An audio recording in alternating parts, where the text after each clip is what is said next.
Can I have a piece of toast? Get the fuck out of here, Jack. Thanks a lot. I can't take this. Am I asleep now, awake, or what? I realize I don't look so hot, David. But I thought you'd be glad to see me. David, you're hurting my feelings. Hurting your feelings? Has it occurred to you that it might be unsettling to see you rise from the grave to visit me? Sorry to be upsetting you, David, but I had to come. Aren't you supposed to be buried someplace in New York? Yeah. Your parents came to my funeral. I was surprised at how many people came. Now, why should you be surprised? You were a very well-liked person. Yeah, I was, wasn't I? Well, I liked you. Debbie Klein cried a lot. Oh, God. Am I asleep now or what? So you know what she does? She's so grief-stricken. She runs to find solace in Mark Levine's bed. Mark Levine? An asshole. Life mocks me even in death. I'm going completely crazy. David! What? Now, I'm really sorry to be upsetting you, but I have to warn you. Warn me? We were attacked by a werewolf. I'm not listening. Round one, fight!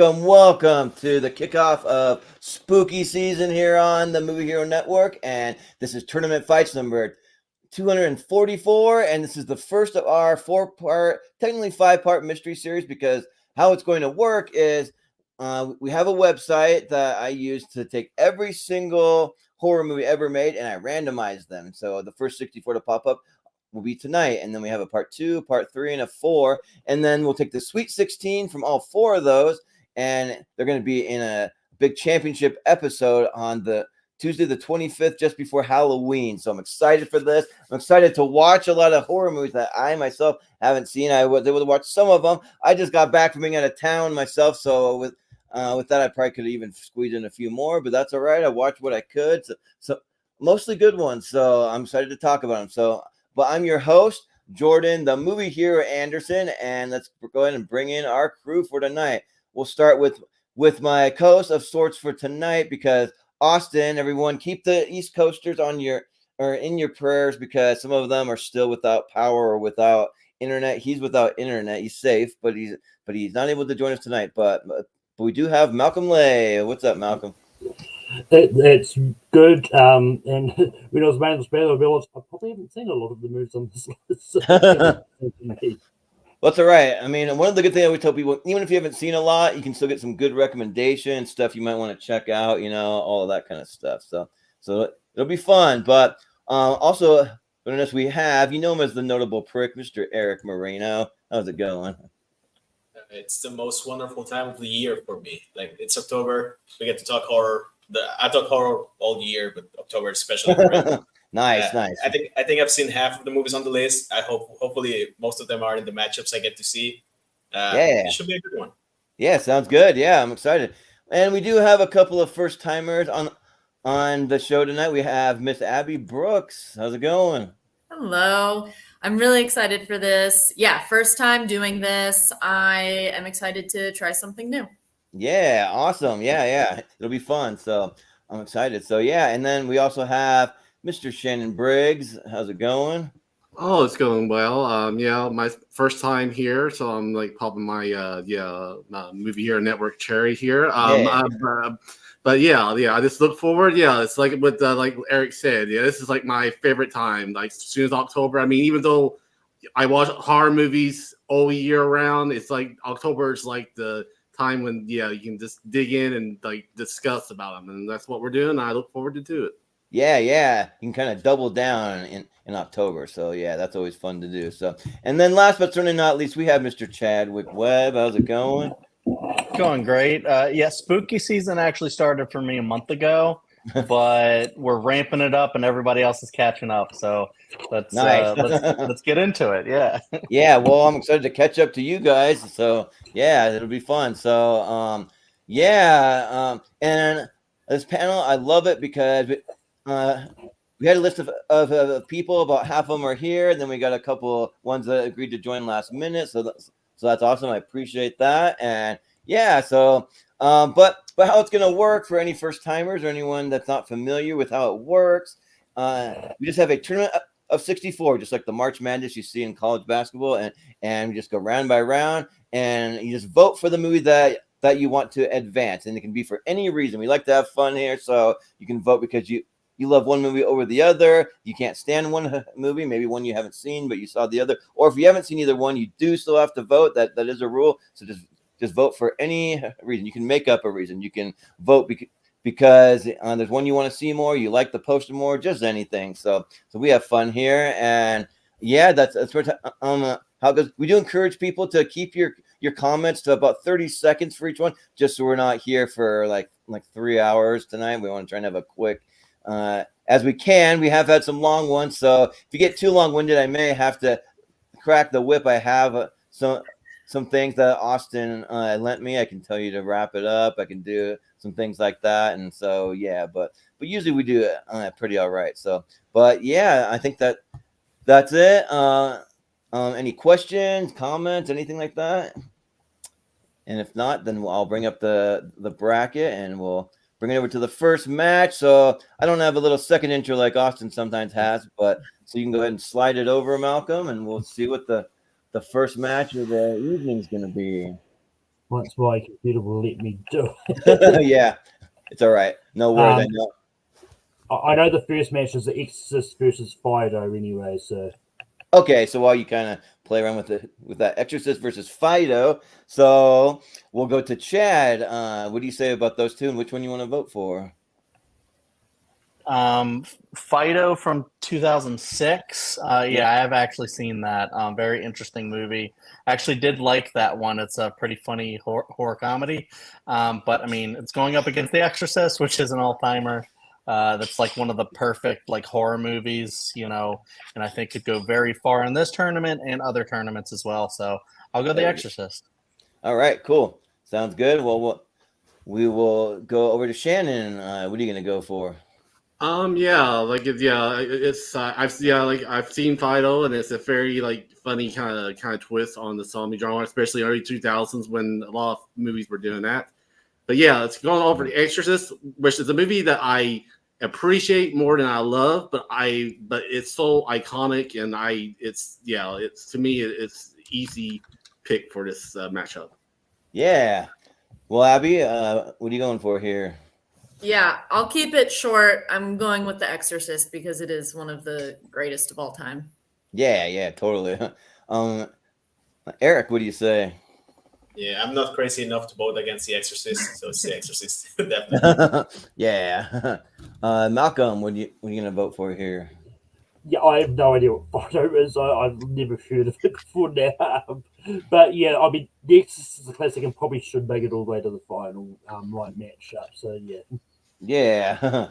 Yeah, I kind of agree. An Exorcist is not a timer. Now, when I first watched it, I watched it with a friend of mine probably about 15 years ago or so. But when we watched it, we're like they say this is the scary movie of all time. Yeah, we'll be the judge of that, and we're kind of like trying to I don't know, just like go against that and everything. I don't know if it's the greatest attitude to have. Maybe we should have embraced it, but we still had fun with it.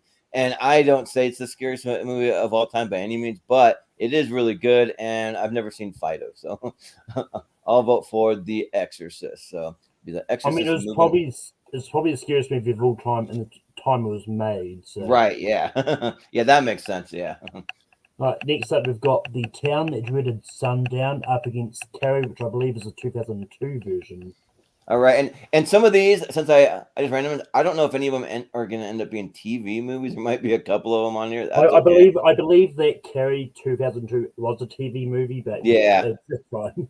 All right, so this is the 2002 version that we're talking about. So we will go to Shannon first. What do you say?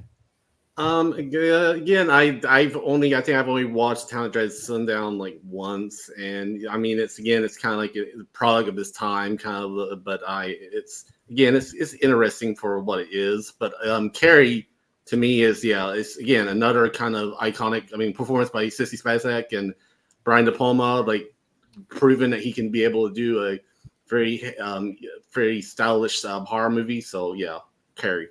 Yeah. 2002, not Brian De Palma, though. Yeah, that is true. It's 2002. Oh, 2002. Sorry, the 2002 one. Okay, well, yeah, that has Patricia Clarkson, I believe, Angela Bettis. Okay, well then that one I haven't seen, so I guess I will go with Town of Dread Sundown. And okay, yeah. Sorry, because I I missed the 2002 part. Yeah, it's all good. And Abby, what do you say? So if it's the 2002 version, technically I haven't seen either of these. So I'll be different and I'll vote Carrie just because I know the story better and I enjoy it quite a bit. The original is like another one of my all-time favorites. So even though we're not voting on that one, I'll go Carrie. Yeah, that's totally fine. And yeah, that's the fun thing about the randomizer is you can get some wacky matchups and just these movies out of left field. So it's fun. But Eric, what do you say? Yeah, totally different story if it were the original Carrie. I'll vote for the Town of Dread and Sundown because it was mentioned in Scream. All right, that's pretty much it. Sounds good. Yeah, and Malcolm, what do you say? Yeah, so just quickly, I did look up this 2002 version of Carrie. It was directed by the guy who directed Star Trek Generations. It got like a young Emily DeRaven, who you would know from Lost, and Patricia Clarkson. Oh, yeah, that's right. There's definitely some people you'll know in it. And I haven't seen either, but just because it's Carrie and it's got Emily DeRaven from Lost in it, I'm going to vote Carrie. Yeah. Yeah, I've never seen either one of these. I've seen the other two Carries, the original and the what's her name? I'm not spacing on the I can see her face in it, but anyway, yeah, Chloe Grace Moretz. Yeah, that's what I was thinking of.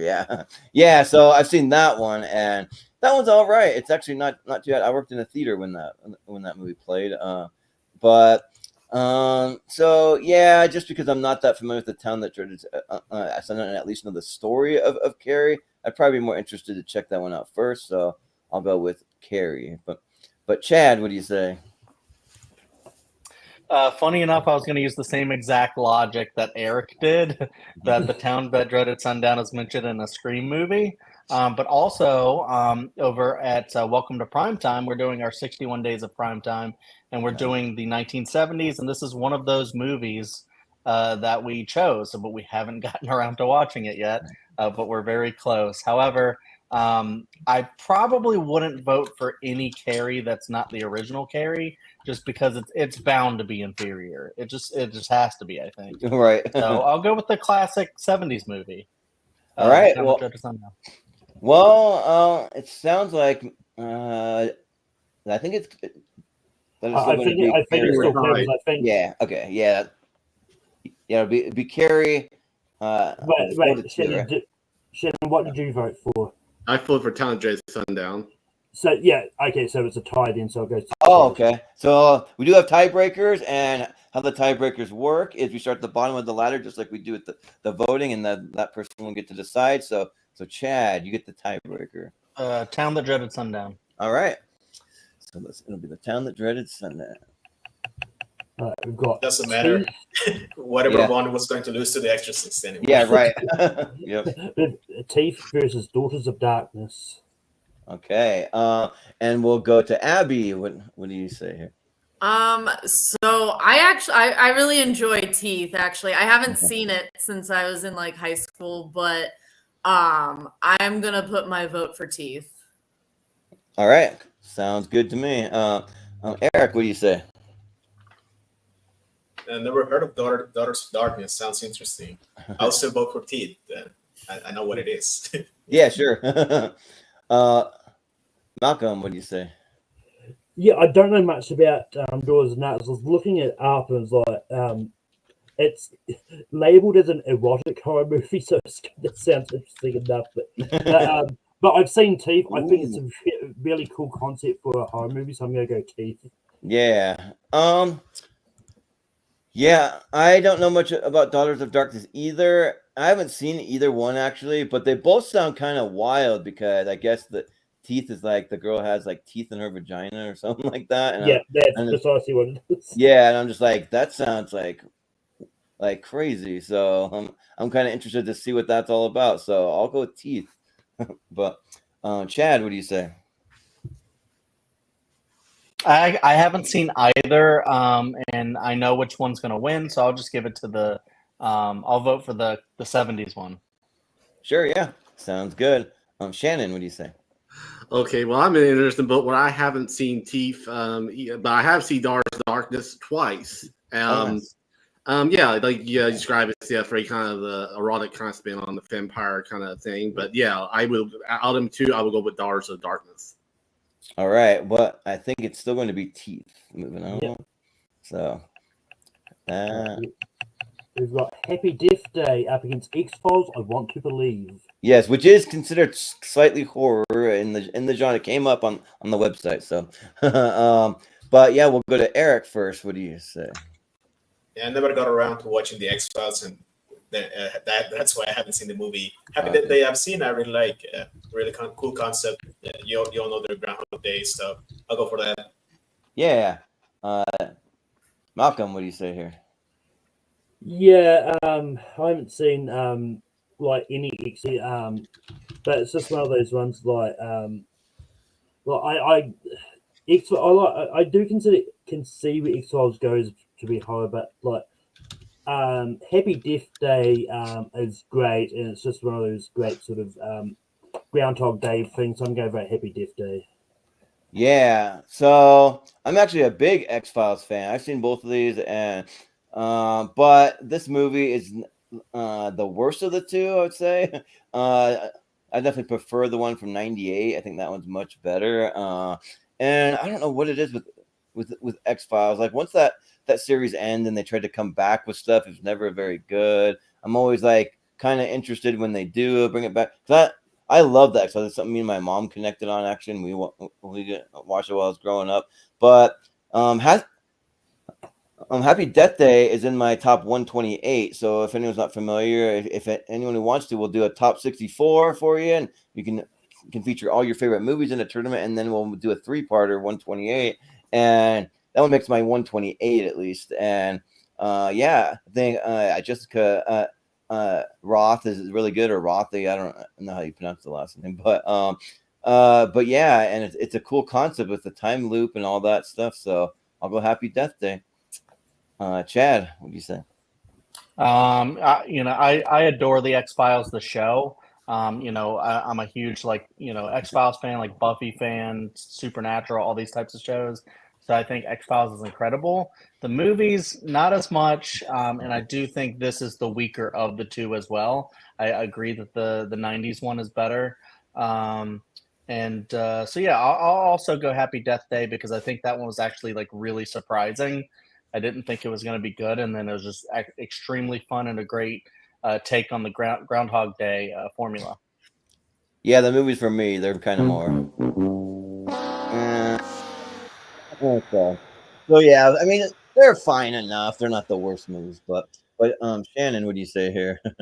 Yeah, it's pretty much not much of a contest for me. It's one is a very innovative, a horror movie and then there's the mediocre sequel to a TV series. So I will go Happy Death Day. Yeah, and Abby, what do you say? I agree with everybody else here. I love Happy Death Day, and the sequel, but the first one is really, really great. And I never got into the X-Files, so it's Happy Death Day. Yeah, so Happy Death Day it is. All right.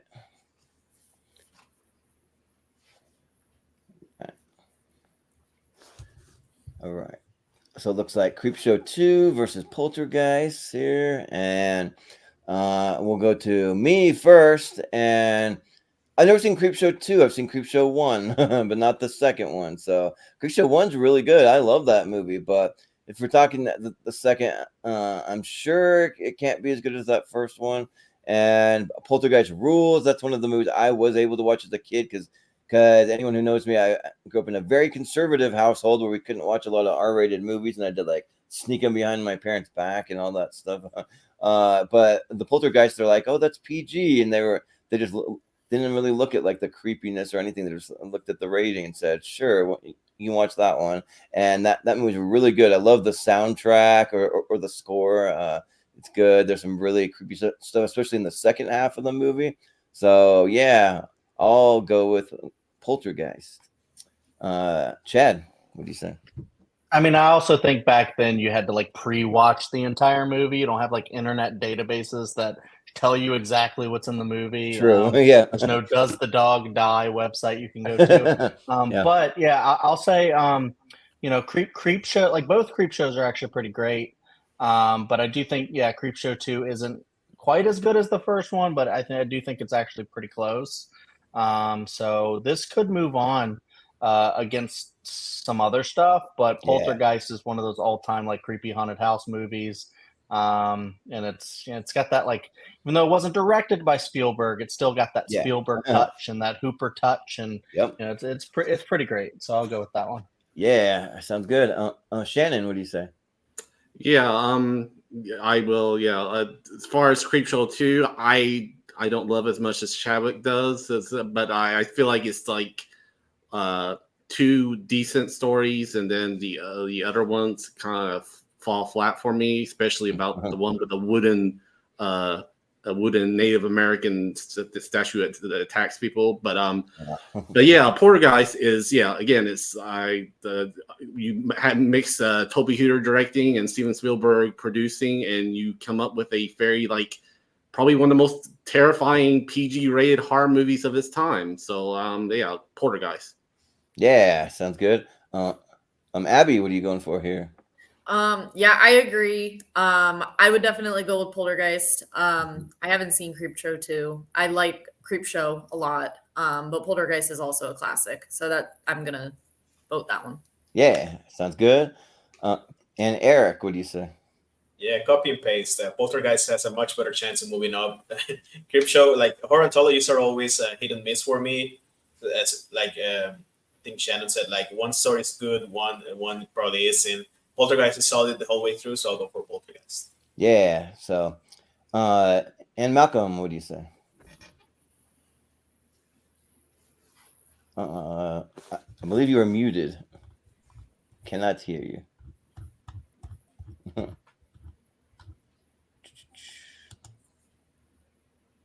Unmute. Can you hear me? Yeah, there you go. Yeah, now you're good.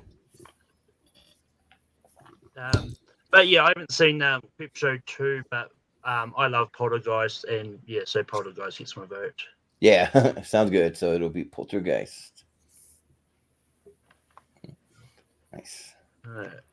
Got Dog Soldiers up against Godzilla. I believe it's the Tokyo SOS one. Oh yeah, Tokyo SOS. That one's on here. Yeah. So sounds good. And we are back around to Chad. What do you say? I've seen a few of the Godzillas, but this isn't one that I've seen. It looks crazy, and I kind of do want to see it. I want to go through a lot of them. I have like the big Criterion set, and we just watched the original recently. Pretty great. Dog Soldiers I have seen. I do think that was a pretty good one. I don't remember it too much. Like I've watched The Descent way more, the Neil Marshall films. But I think Dog Soldiers is still pretty good. So I'll give that one a slight vote because I'm not Austin. Yeah, sure. Sounds good. Shannon, what do you say? Yeah, I have not seen this Godzilla. I've been slowly working my way through the Showa era of the Godzilla films and been enjoying them for the most part. But yeah, Dog Soldiers, I think, yeah, it's a really good twist on the werewolf, and it was directed by the director who would later on direct The Descent. I think he really kind of built on that. So yeah, it's very good atmospheric werewolf film. So I will go with Dog Soldiers. Yeah, sounds good. Yeah, I think Neil Marshall was the director. Yeah, Neil Marshall. Yeah, but Abby, what do you say? I will keep this one short as well because I also have not seen the Godzilla movie. I will do Dog Soldiers. Yeah, sounds good. Eric, what do you say? Yeah, I'm a Godzilla fan in the making. I also recently saw the original. I think it's great. I haven't gotten around to its weird sequel, so I'll go Dog Soldiers. Yeah. Malcolm, what do you say? I haven't seen either of these. I mean, Dog Soldiers sounds interesting, but I'm going to vote Godzilla for Austin because he couldn't be here. Sure, yeah. Yeah, I was going to say apologies to Austin because I've seen both of these, and actually, Dog Soldiers I watched for the first time for this, actually, and then Godzilla I saw, like, not that long ago, maybe like 3 years ago, the SOS one, and it's got a real, like, I mean, it's in Japanese, but it's got the real, like, almost Godzilla 2000, like the one that came out with Matthew Broderick, I like feel to it kind of, and that kind of like rubs me the wrong way. I'm kind of like, ooh, nah, not for me. But yeah, Dog Soldiers was really good. It was a lot of fun, and yeah, so I'll go with Dog Soldiers. So I think Dog Soldiers it is. Yeah. Sorry you couldn't be here, Austin, to get these Godzilla movies through. I mean, I think out of all the horror ones, this is probably one of the ones he's bummed he couldn't be on because of the Godzilla. Right, yeah, exactly. Ready or Not versus Night of the Creeps. Ooh, this might be a tough one. So it'll be Shannon first. Oh my. Yes, Yeah. it is tough. Yeah, both are very good like horror movies that have comedic elements to them. My Creeps is directed by great Fred Decker from Monster Squad, but only one of them's got Samara Weaving, so I'm gonna go with Ray or Not. Yeah. Abby, what do you say? So I do really like Night of the Creeps, actually. I think I agree. I think it's a great movie. But Ready or Not is like one of my all-time favorites to come out in recent years. Like, I love that movie so much, and Samara Weaving is great. So that is my pick. Yeah, sounds good. Eric, what do you say? Yeah, pretty much copy and paste. I saw Night of the Creeps for the first time last night. Thought it was a lot of fun. I always thought I saw a while ago Plan 9 from Outer Space, and I always thought this concept is not too bad. Somebody could do a good movie with this, and that movie is Night of the Creeps. It's a lot of fun. But Ready or Not is just one of the newer favorites in my household, and it has Sandy McDowell, which I really didn't want to repeat Samara Weaving, but it's mostly Samara Weaving. I'll go for that. Yeah. Sounds good. Malcolm, what do you say? Yeah, I haven't seen Night of the Creeps. It sounds interesting, but I'm not that high on Ready or Not, but I've seen it, so Ready or Not. Yeah. Yeah, this one's tough because I don't necessarily love the concept of Ready or Not, but I love Samara Weaving in there. I just saw that there's a new one that just came out actually this week called Azrael that has Samara Weaving, and I saw that, and that is really good. I would highly recommend that. But it's a movie with almost zero dialogue in it, but it's still that good. But and then Night of the Creeps, just a lot of fun. Like it's just kind of like I don't know, like a high school kind of like or a college maybe, I can't remember. It's one of them, but they're having a good time. They're at parties and stuff, and then these little alien creepy things come in. It kind of has like a Body Snatchers kind of a vibe to it. I like Tom Atkins.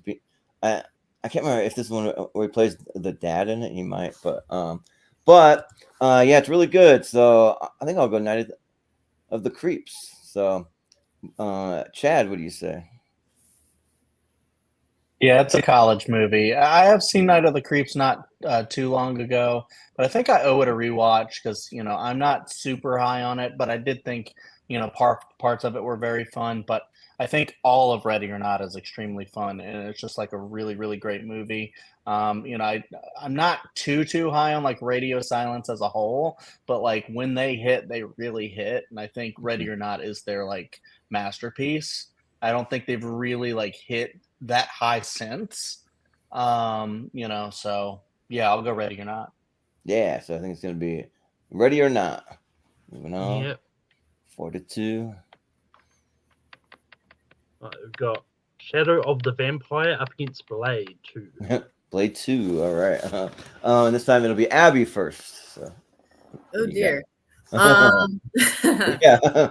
I have not seen these. I'm gonna move Blade 2 on over, just because I like the first Blade. Sure. Yeah. Sounds good. Eric, what do you say? Yeah, Shadow of the Vampire was going to be the next movie I was going to see before this, but I didn't get the chance to.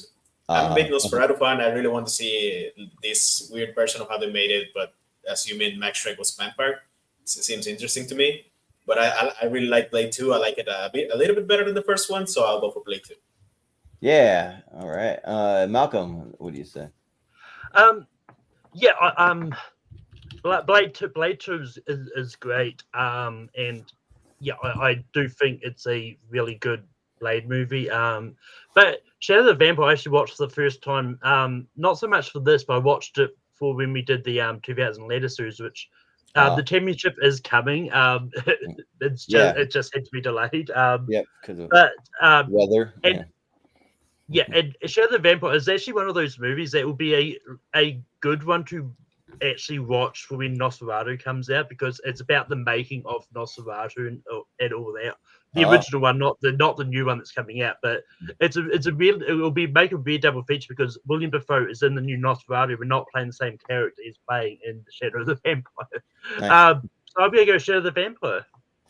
Yeah, it's kind of interesting because I've seen Blade 1 and I've seen Blade Trinity, but I've not seen this one. For some reason, I just caught Blade Trinity on TV, and then I went back to watch Blade 1, and I keep saying I'm going to get to this one, but I haven't had the time yet. But and I also haven't seen Shadow of the Vampire, but it looks like the more interesting one. I mean, with Willem Dafoe, John Malkovich, Cary Elwes, even Eddie Izzard in there kind of fits that kind of vibe. So I think I'll give it to Shadow of the Vampire. Yeah. But Chad, what do you say? Shadow of the Vampire is one that I want to watch and just haven't seen. But I have seen Blade 2. I do really like both Blades, not the third one, but the first two. And this is a Guillermo del Toro directed film, and I think he brought a lot of really good style to it, and I think it kind of rules often. You have Ron Perlman as a great addition to it and stuff like that. So, I think it's pretty great. I'll go Blade 2. Yeah, sounds good. Shannon, what do you say? Like Child of the Vampire. It's it has great Willem Dafoe performance, and it's very interesting. Definitely ever chaser to the Robert Eggers Nosferatu's coming up. It's gonna be probably a good thing, companion piece to that. But Blade 2, it fucking slaps. I mean, it was my introduction to Guillermo del Toro, and I think it was one of the best sequels to a comic book movie of that at that time. So my thoughts with Blade 2. Yeah, so it sounds like Blade 2 it is. Yep. Right. Right, got the original Suspiria up against Frankenhooker. Okay. Interesting. So we are going to Eric first. What do you say? Yeah, Frankenhooker sounds fun, but Suspiria is moving on. Suspiria. Yeah. I'm almost tempted to just move it on, but we can talk about it quickly. But Malcolm, I'm sure Shannon has seen Frankenhooker. Yeah, it's not a vibe thing. Shannon has seen a lot of movies. Yeah, right. But Malcolm, what do you say? I've seen the remake of Suspiria. I think it's fine. I've not seen the original. I'm actually, weird enough, I'm more intrigued in Frankenhooker, so I'm going to go Frankenhooker. Sure, yeah. I'm very intrigued by it, but Yeah, I watched Suspiria actually for the first time for this, and man, that movie's so good. Just the visuals, paired with the score is just so iconic, and like it just worked really well for me. So yeah, I'll go Suspiria. But Chad, what do you say? Yeah, I actually haven't seen Frankenhooker, but I have heard a little bit about it. Sounds like a really good counterculture movie. I'm not sure how like great it actually is supposed to be, but I do want to check it out just to see for myself. But I have seen both versions of Suspiria. They're both great. The 2018 one has a score from Tom York, and I'm a big Radiohead fan, so there you go. But the Yeah. original's fantastic too. Great Dario Argento movie, and you know those Italian filmmakers like Argento and Bava like have like some really like great style to them, and music and color, and it's just a really great watch to have. So I'll go Suspiria. Yeah. Well, so I really dig the a synopsis when you Google it for Frankenhooker. Just says a New Jersey mad doctor rebuilds his girlfriend with body parts from exploded hookers. So that alone, I'm like intrigued. But but Shannon, what do you say? Oh my, yeah. It's as somebody, yeah, like at least I've actually seen both these movies multiple times, so it's just a funny kind of yeah, this kind of like a correlation between these two movies that you would think of. But yeah, Suspiria is I mean, to me, it's. I actually think it's. I mean, it's Dario Argento ones I prefer more, and. Is it technically more better directed than Frankenhooker? Yes. But Frankenhooker is a fucking blast. I'm sorry. Like, if I'm like want to just sit down and watch either one of these, it's gonna be Frankenhooker because I know it's just a goofy ass fun time of a movie. So I'll put in one for Frankenhooker. Yeah, sounds good. Well, Abby, what do you say? So Frankenhooker is actually a movie that I've almost watched multiple times. I've scrolled past it on Tubi a lot, and I have wanted to watch it. I am not a big Suspiria fan. I know. The Italians, I'm trying very hard to get into them, but I'm struggling. So I'm going to use Shannon's logic actually, and I'm going to say the movie I'd rather watch right now between the two of them is actually Frankenhooker. So I'm going to say that. Yeah, well, which means it's a tie, and it goes to Shannon. No, okay. Wow, I can feel horror YouTube refolding the moment just come out of my mouth, but Frankenhooker. Yeah, I was gonna say you can switch it up, but it's fine. but yeah, well, Suspiria is one that like I wouldn't think would be up my alley, but we had Mark Edward Hoyk on, and like he really advocated for it, and he's like just give it a try. I think you'll like it, and I actually surprised myself. I did. Anyway, I've got Midsommar up against Texas Chainsaw Massacre: The Beginning.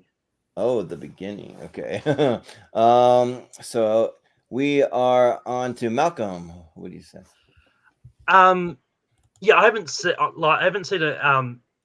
I don't think I've seen any Texas Chainsaw Massacre movies actually, but that's one franchise I need to get on to. I haven't seen The Beginning, so I don't know much about the quality of it. But I love Midsommar. I think it's great. It's and in my opinion, it's better than it's way better than Hereditary. And I stand by that. And so yeah, Midsommar. Yeah. Yeah, Midsommar is my favorite Ari Aster movie. I think that's really good creepy cult stuff, and it just has that vibe and that tone that just really creeps me out. And I've seen some Texas Chainsaw Massacres. I mean, and we won't talk about the original one because some people know my thoughts on that one. I have a hot take on that one, but this one, coming out at some stage. Right. So maybe we'll talk about it then. But I know this is one that has R. Lee Ermey in it, but as the sheriff, but I still haven't gotten around to it. So I got to go with Midsommar because it rules. It's awesome. So yeah. But Chad, what do you say? I've only seen like the first two Texas Chainsaws, and I like both of those quite a bit. The Toby Hooper ones. Yeah. I haven't seen any of like the newer ones. So I will go Midsommar, but you know, I've been on record where I think that one's massively overrated. And I could go into a lot of reasons why, but this isn't the show for that. Sure, right now. yeah. We'll eventually find a show for It's that. it's still good. It's just I don't think it's great. Yeah. Well, Shannon, what do you say? Yeah, Midsummer. I think it definitely juggles with a lot of ideas. Does some of them like kind of land in perfectly? No, not necessarily. But I still think it's a worthy follow up from Ari Aster. Still think Hereditary is his best film. But yeah, as far as Texas Chainsaw, the beginning, it's exactly what you expect from the movie. It's trying to be a prequel to something that really doesn't need a prequel, or if it did, it needed a lot better, a better script than what this movie provides. So I will go with Midsummer. Yeah. Well, Abby, what do you say? This one is pretty easy. I love Midsommar, so that's what I'm gonna go with. Yeah, sounds good. Eric, what are you going for? Yeah, the Texas Chainsaw. The beginning is not. It's not too bad. Earlier is great. Jordana Brewster is there. That's some fun stuff. But Midsommar is like in my top 20 movies ever, so it's easy for me as well. Midsommar. Yeah, so clean sweep for Midsommar. There we go. We've got Godzilla against Mechagodzilla up against the Night Yeah. Strangler. I'm glad we got some Godzilla love in here. So it's a 2-on-1 match. No, it's not. Yeah, and the Night Strangler could Not be a fair. TV movie because I'll tell you why. I watched it for the first time and it seems like it, but it's me first, and yeah, but the reason why I watched the Night Strangler is it's got a 100% on Rotten Tomatoes, but it doesn't feel like that type of movie. So maybe it's a good Got six reviews. Yeah, so that's probably why, and it's probably just good for a TV movie or something. But it's got the dad from A Christmas Story being like a detective, and he's like going out to solve this murder of the Night Strangler and the serial killer, and they're trying to figure out what happened. But you know what? I've never seen Godzilla versus Mechagodzilla, but that sounds really awesome, and we got to get some Godzilla, at least one of them, to move forward because this may be the only tournament that has Godzilla movies in it. I can't remember, but so yeah, let's go with Godzilla versus Mechagodzilla. Sure. Chad, what do you say? I don't know what to say, to be honest, with these two. I haven't seen either, but I'll go ahead and give a nod to the Godzilla, just because I don't know what the other one is really. And Mecha Godzilla with Godzilla could be awesome. So yeah, I'll go that one. Yeah, we have a little thing here. If I can bring it up, only on tournament fights you get matches like these. You won't see these anywhere else. So there you go. So, but Shannon, what do you say here?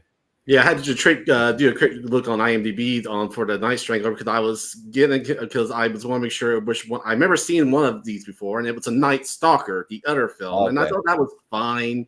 But compared to Godzilla versus Mechagodzilla, I mean, come on, yeah, it has to be. With that, I mean, yeah, it's like the two titans right there. So I'm gonna go with Godzilla versus Mechagodzilla.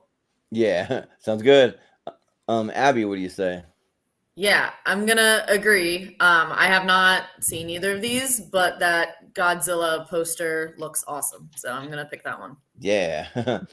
Eric, what do you say? I like both posters. You're my boy, Pez. I'm going Godzilla against Mechagodzilla. Yeah. Malcolm, what do you say? Yeah, just quickly, I was looking up the Night Strangler just then. It's directed by the guy who created the Dark Shadows TV series, which which was the basis of the movie by Tim Burton. But I haven't seen the Night Strangler. It sounds interesting. I probably will check it out at some stage. But once again, I'm going to vote for Godzilla because of Piers. Yeah, I'll just say the Night Strangler really good for probably a TV movie, but yeah, it'll be Godzilla versus Mechagodzilla.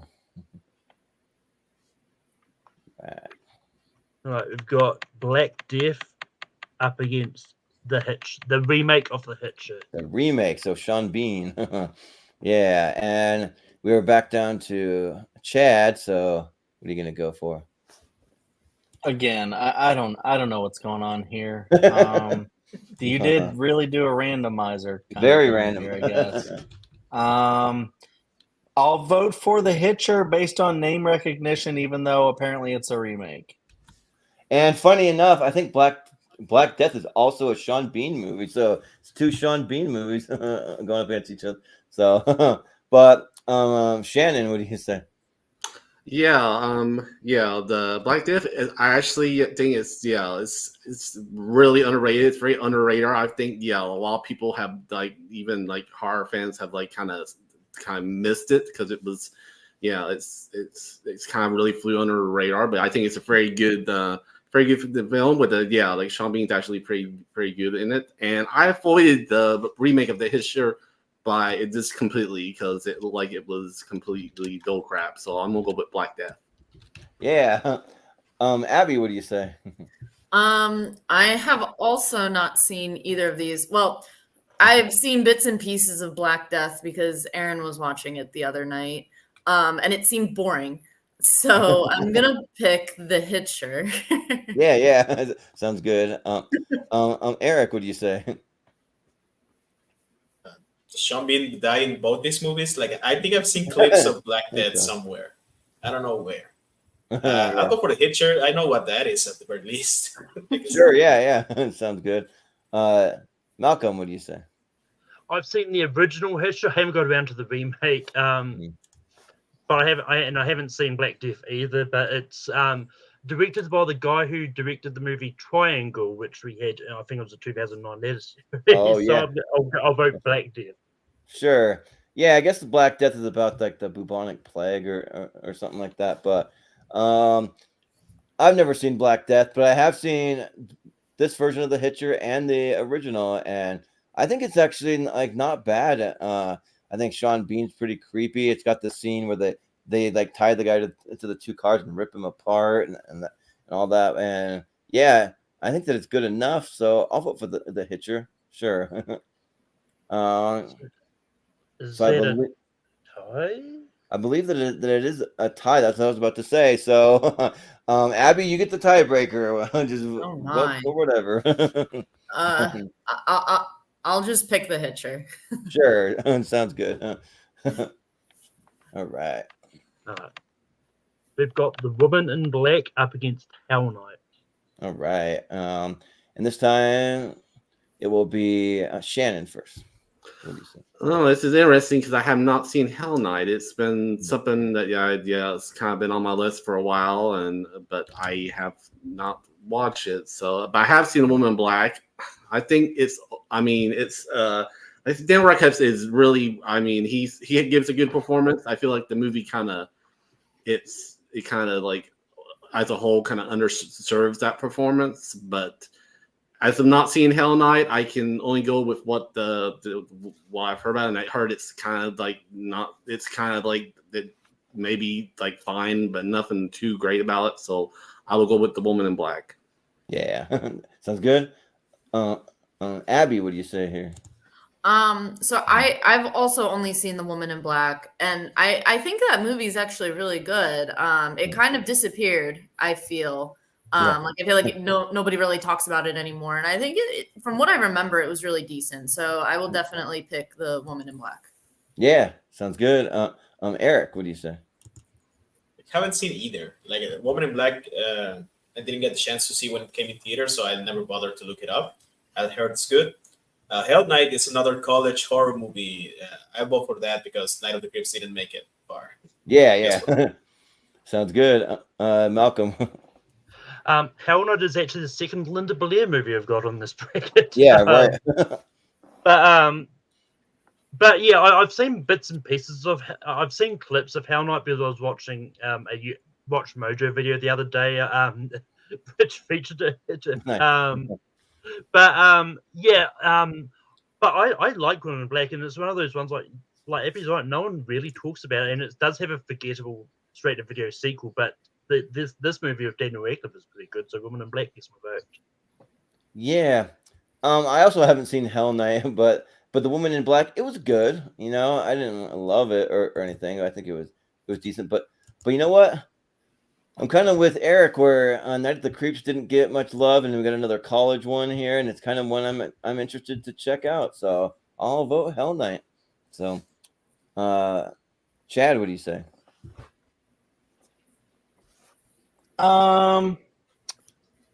Carrie's telling me that we watched The Woman in Black, and I don't really remember it. It does have Dan Radcliffe, which is pretty awesome. And then apparently we did watch the stage play in London, which is kind of cool. Hell Night has Linda Blair in it, which is really cool too. I'll go Hell Night. Yeah, so I guess that makes it a tie. I don't remember the other one. I don't think we've gone to Shannon yet. Oh yeah, sorry, Shannon. Yeah, that's right. It's not a tie yet. No, no, you went with me. I was first. Oh yeah, okay. Yeah, I said Woman in Black. Yeah, that's what I thought. So yeah, so it is a tie, and it'll go to Eric for the tiebreaker. Swear, I'll go The Woman in Black. All right, give us a curveball. Sounds good. You can do that, you know. Yeah. Right, we've got student bodies up against Lake Mungo. All right, and it'll be Abby first. So what do you say? Well, so another hot take of mine, I really dislike Lake Mungo. Even though people really love it. But I've also never seen Student Bodies. I'll give it to Lake Mungo because I should like it, but I just don't. Yeah. Sounds good. Eric, what do you say? I want to see Student Bodies against Hell Night, so I'll go with Student Bodies. Yeah, sounds good. Malcolm. Yeah, I mean, Student Bodies is actually it's a parody movie as well. Because I think from what I'm reading is that parodies like Halloween Friday the 13th. I'm not. I haven't seen Lake Mungo. It's I've heard of it. It just doesn't intrigue me enough. So I'm gonna go Student Bodies. Yeah. Yeah. Apparently, Student Bodies has Christian Ritter, but it's not that Christian Ritter from like Breaking Bad and all that. It's a different one, I guess.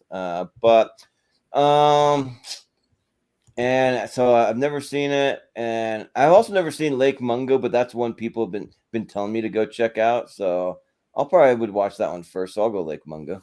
Yeah. But Chad, what do you say? Well, I'm suspicious. I've actually never heard of Student Bodies, but now I want to check it out. But I'm suspiciously thinking that maybe that's where Jennifer's Body got their poster, which I think could be really incredible if that's the case, because it looks very similar. But yeah, I'm going to go Lake Mungo because legitimately one of the scariest movies I've ever seen, just because of like the video and the just like seeing like things in the video, like just in the background, and you're just like, holy shit, right there. And it just feels so real. And it just feels so original. So I don't know. I really, really dug that one. I thought it was so scary. And I'd be hesitant to watch it again because then I don't know if I would be able to walk around my house. Yeah, right. And I thought that maybe Lake Mungo could have been like a one-hit wonder director, but I think the director might have done Late Night with the Devil too. I think he might that he directed that one. So, but Shannon, what do you say?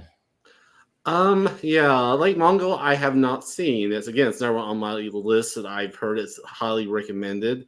I've actually seen bits of Student Bodies. I remember seeing it years ago on like cable TV, and it was like, yeah, it's kind of like an airplane type like parody of the horror movie genre. Like, I mean, way before Scary Movie.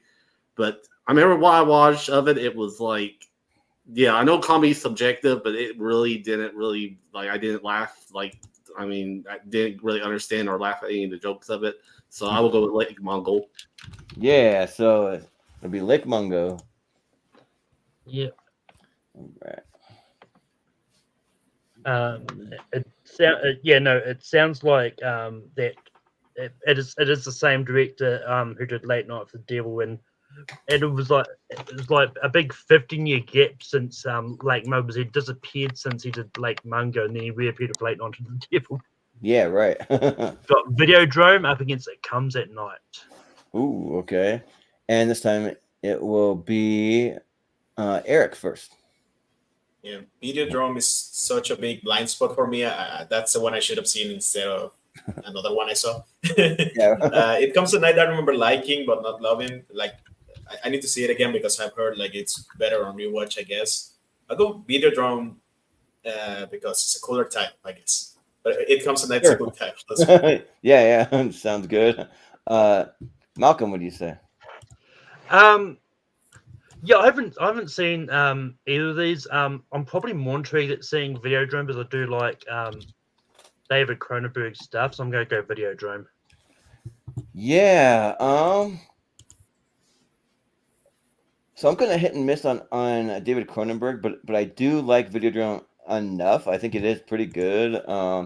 And I still haven't seen It Comes at Night. I really want to because I love Joel Edgerton.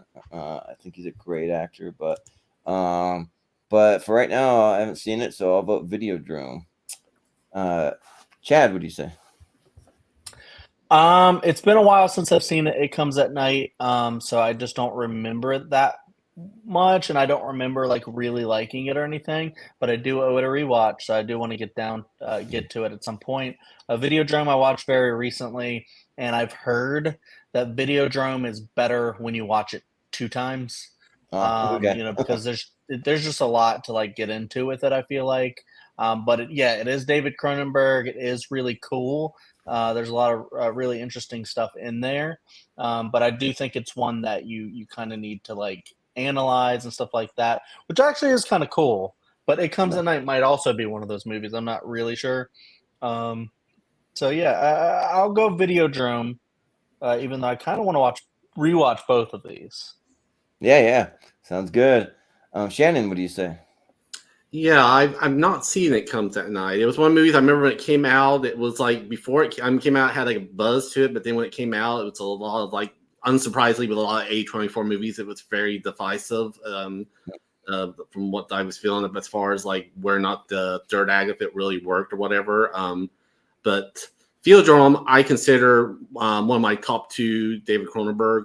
Videodrome's got so much like I mean, it's very much like the body horror kind of like, it's so much different, like, weird imagery, and it has so many ideas going on, and I think it pretty much like, it accomplishes a lot with what it's saying. So I will go with Videodrome. Yeah. Abby, what do you say? So I have rewatched It Comes at Night somewhat recently, and I kind of feel similarly to when I first saw it. I think it's just okay. I think both of these movies are trying to say something, and I think Videodrome does it a lot better than It Comes at Night does. So I'm gonna go with Videodrome. Yeah, sounds good. Eric, what do you say? What's the first one? Oh yeah, that's right. You were first. Okay. Well, then it'll be Videodrome.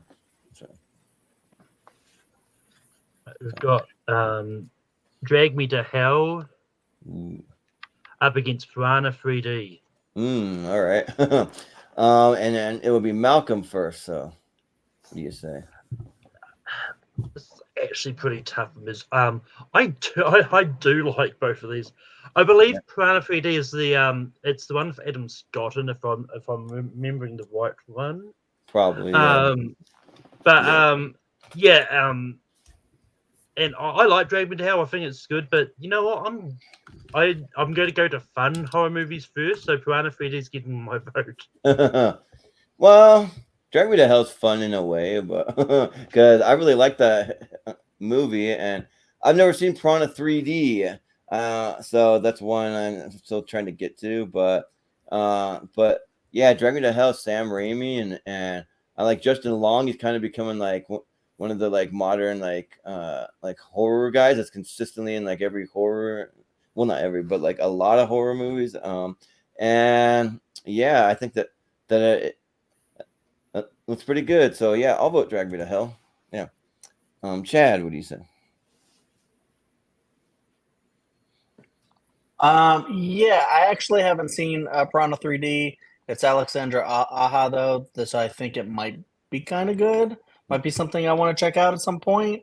But Drag Me to Hell, I think, is an all timer. It's a Sam Raimi movie, so I agree. It's extremely fun, especially like with just this like concept of the what's the Lamia, I think they call it, and the woman with the button, and all this stuff that ensues, and she just can't get rid of this lady's curse. And it's just like it's so Sam Raimi and so weird, so funny, so scary. The only thing that I hate about it is the cat scene. That's the scene that I skip every single time because I hate it. But the rest of the movie, I think, is just incredible, and I love the ending that they just go there. They're like, this is what we're gonna do, and then they just follow through on it. Yeah. And they don't back out. That's just in the ending with like Justin Long's face. I just think it's just incredible too. Yeah. So yeah, that movie. Wait, it says it right there. Masterpiece. This one should move on. Yeah, there you go. Masterpiece. And if anyone knows the inside joke, we got to show our nope, not Chris Masters. There you go. That's the one. Yeah. Yeah. Nobody said the other guy's name yet. Yeah. Nobody said the other guy's name yet. So yeah, I've got multiple wrestling memes all throughout here because this is left over from Austin stuff. So, but Shannon, what do you say? Yeah, I mean, Drag Me to Hell is like, it's a really, fun. It's like, again, it was like Sam Raimi like showing that he still can direct the hell out of a horror movie after the first two Spider-Man movies. So, but yeah, and Prawn 3D it's fun. It had no right being as good as it was, considering like it had so much felt like it was such a kind of just cash in and name only and just there just for TNA, which it has plenty of, but it also has the lot of kind of sort of a satire is like the original it had the film Piranha did.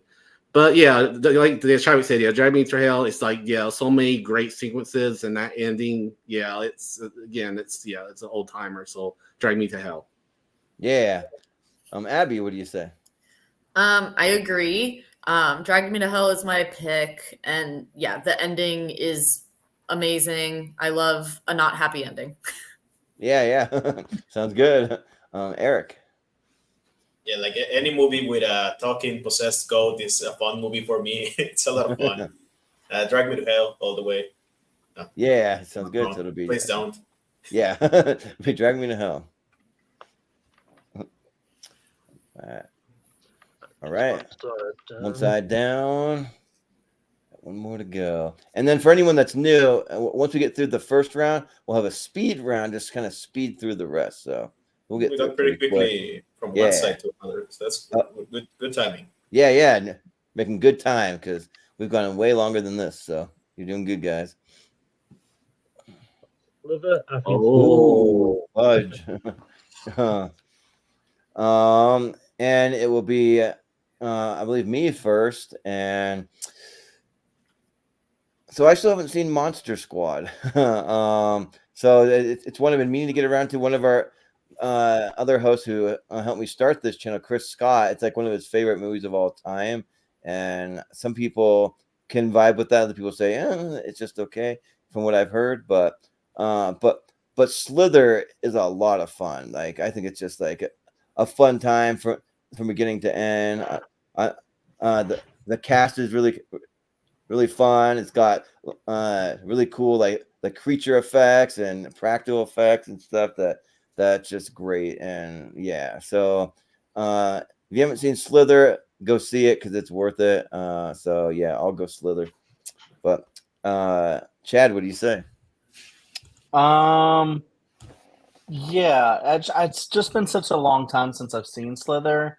I have seen Monster Squad recently.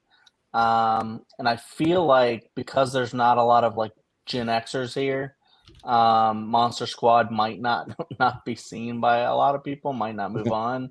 But also because Slither, has like the James Gunn-ness of it.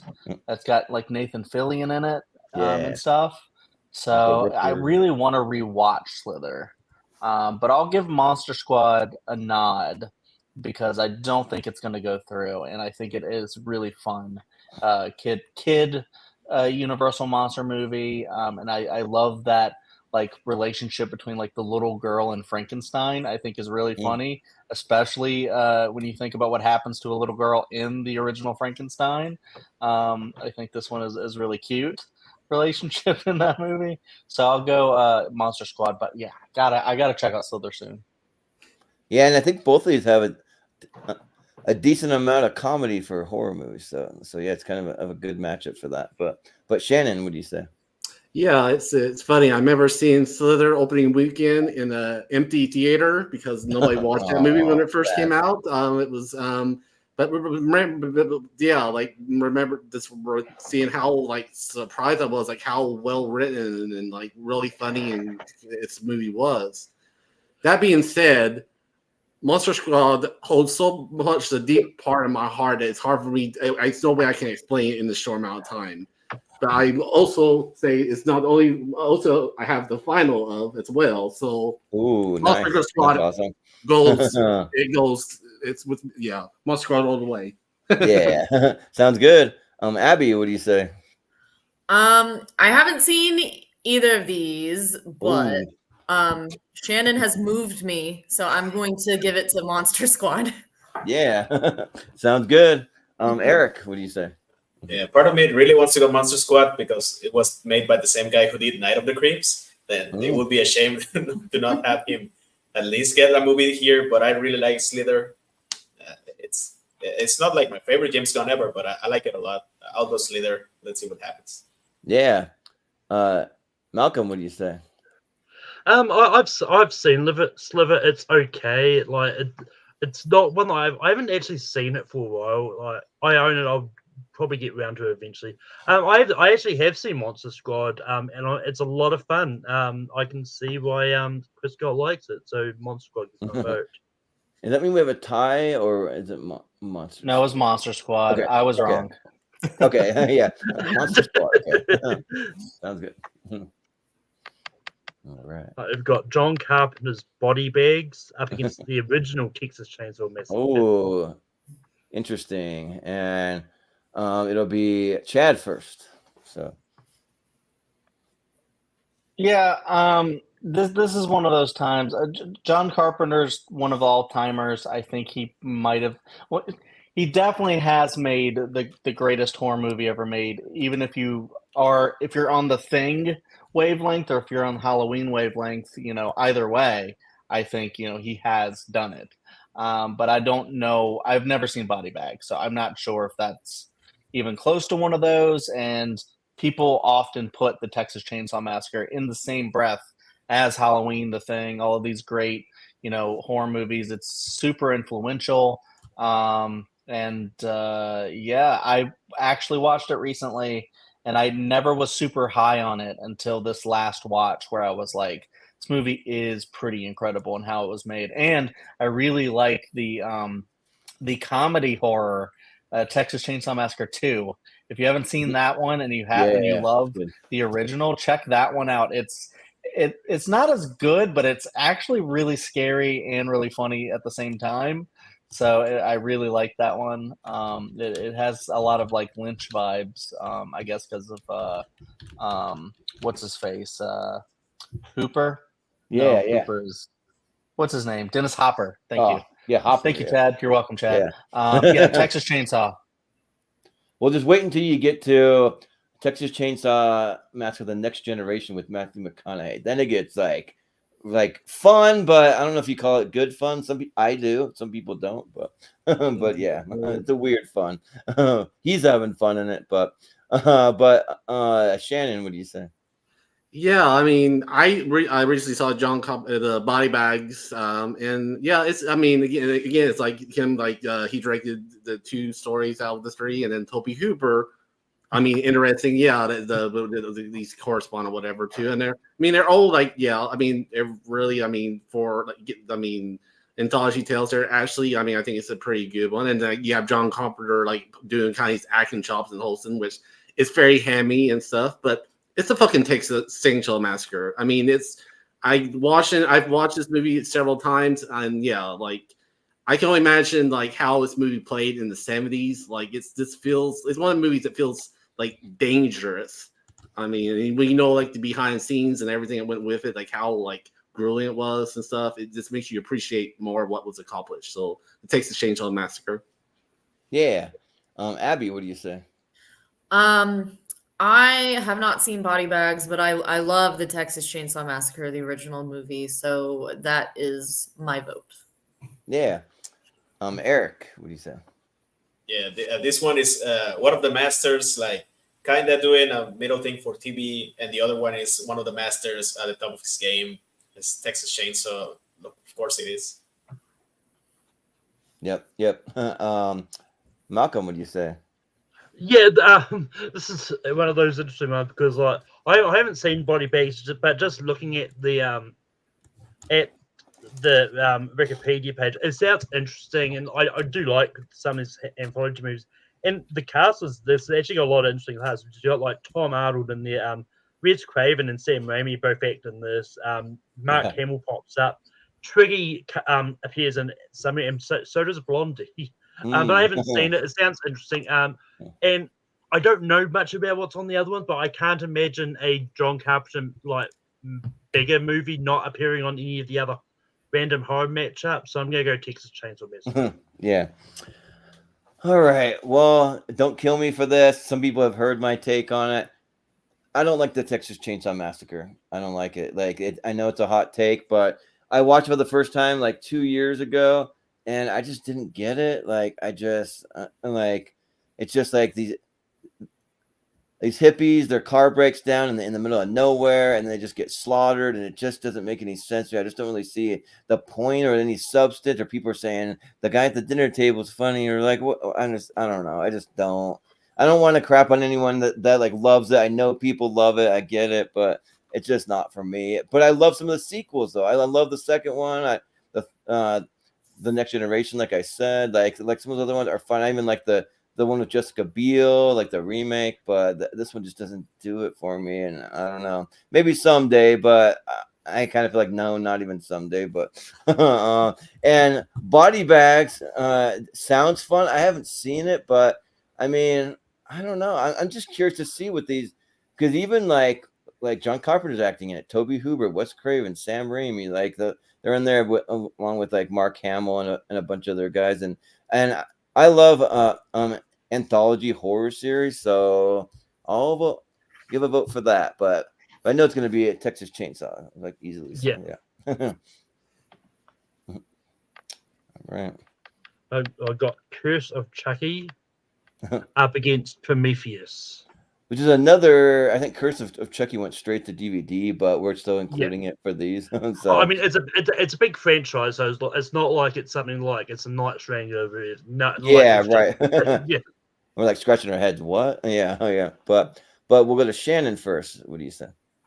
Yeah, I mean, this is the interesting one because I'm big into the Alien franchise. I've kind of gone back and kind of filled some more blind spots that I haven't seen. But I remember watching Prometheus opening weekend, and I think it's a decent film. It has a lot of ideas. Ray Scott was really trying to do something, but I think it's really pulled down by trying to be doing his own thing, but then also by trying to be like connect to the original Alien. And I think it really kind of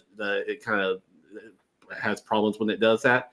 Whereas like Curse of Chucky, I feel like it was one of the things where I don't think a lot of people were kind of going into high expectations because this Chucky was kind of like very mixed to negative response at the time. But I mean, watching Curse of Chucky, like for a the video sequel, like it feels very like bare bones or whatever, but it really works. And I think also that Fiona Dourif gives a very good performance. That she that very underrated performance in it, and kind of plays off with indirectly with her father. But yeah, it's very. I think it works with me, so I'm gonna go with Curse of Chucky. Yeah, sounds good. Abby, what do you say here? So I feel like these are two very different movies. I feel I watched Prometheus for the first time recently, actually. I've only seen the first two Aliens, Romulus, and now Prometheus. And I really like the ideas that it presented. I like these philosophical, heady, kind of makes you think type of movies. But I am a fan of the Child's Play franchise also. But I think probably just because I've seen it more recently, I'm going to give it to Prometheus because I think I think it's a little bit better of a movie. Yeah, sounds good. Eric, what do you say? Yeah, I'm a big fan of both franchises. I like Prometheus better than most people, I guess. But Curse of Chucky is one of those, like as Shannon said, very surprising how well it came up, considering it's direct to VOD or to rent or whatever. Yeah, Fiona is great in it. Like, it's just a really good back to basics, a lot of fun. I'll go for Curse of Chucky. Yeah, sounds good. Malcolm, what do you say? Yeah, when it comes to the Alien franchise, like there's not really a movie I don't like in it. I like them all sort of varying things. Like, and I think Prometheus is good, but just because we do have a better Alien movie coming up in this bracket, I don't know if we're going to get another Chucky movie. And in honor of his TV show being cancelled, Curse of Chucky. Yeah, I know. I'm really sad about that TV show. I haven't seen it, but I'm still gonna watch it because I heard it's pretty good. But I've never seen the Curse of Chucky though. I've seen a couple Chucky movies, but not that one. And yeah, I'm actually a big fan of Prometheus. Even though like you don't really see really much of a xenomorph in it. Like I think it's got some very interesting and unique concept. And my favorite actress working today is Charlize Theron, so I'm a big fan of hers. Michael Fassbender's great. Idris Elba. It's got a great cast. And yeah, so I think I'll go with Prometheus. So, Chad, what do you say? I think it's pronounced Theron. But yeah, probably. that being said, I guess I'll be the jerk. Prometheus, I do think is incredibly underrated. Well, technically, I do think is very underrated. I really do like that one. I think it does have a lot of great ideas in it. I don't know. I don't think it's like the best of the franchise, but I do think it's up there. I think it might be the third or fourth best overall when you have like a couple all-timers in there. And then Curse of Chucky is really interesting because I need to do a big franchise rewatch and watch the show fully for the first time.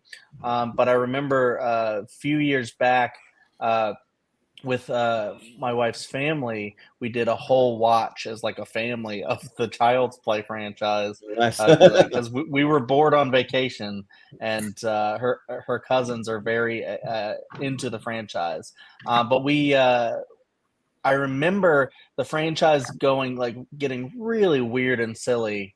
When you get to Seed of Chucky and stuff like that, it kind of goes the way of the Nightmare franchise, where it just starts to get really weird and silly, and then you have a new Nightmare come out, and it's incredible.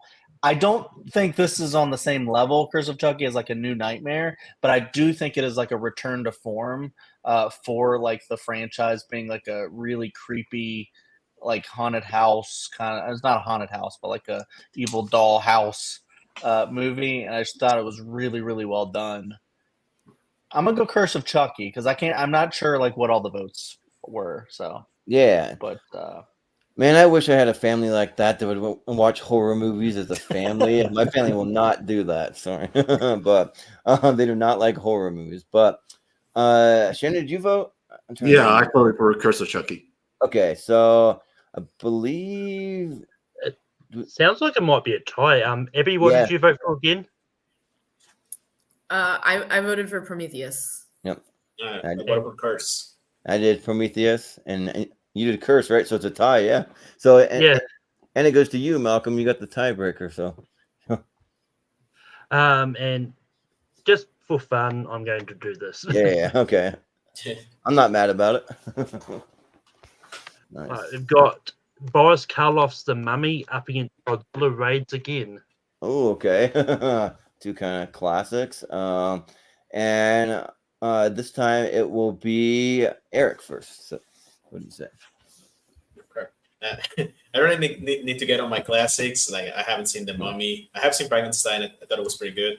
And I haven't seen this particular Godzilla. It's one of the closest ones to the original, I guess, in release. I didn't even get to check. I'll go for the Mummy. 1955, yeah. The Mummy sounds. I'll watch it probably closer like to today, I guess. It's shorter. I'm pretty sure it's shorter also. Like it can be more than 80 minutes long, so I'll probably watch it first.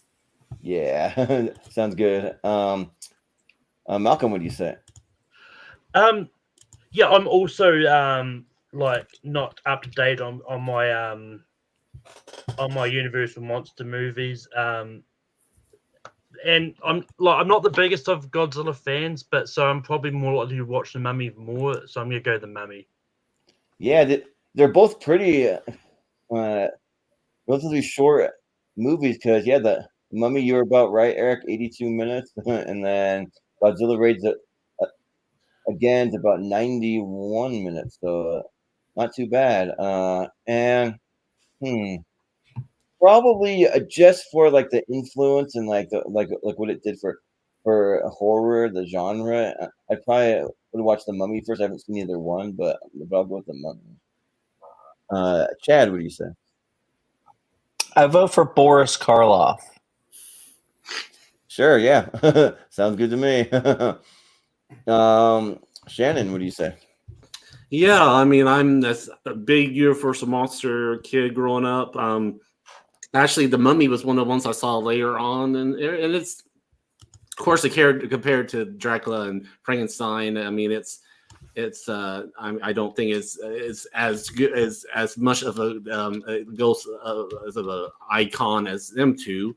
But yeah, like the Boris Karloff, like every time he appears on screen in that film, it is like I said, you're transfixed on him because he was such a captivating actor in the movies.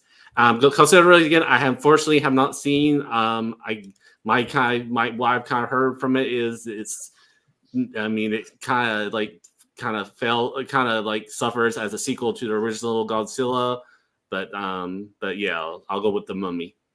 Yeah, Abby, what do you say?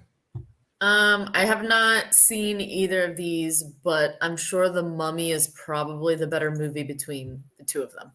Yeah, so it'll be the Mummy. Right.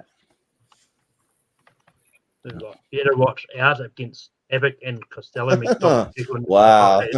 Okay. Yeah, this is another one I'm gonna say only tournament fights.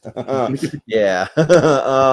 But it will be Malcolm. You're up first. So what do you say? Yeah.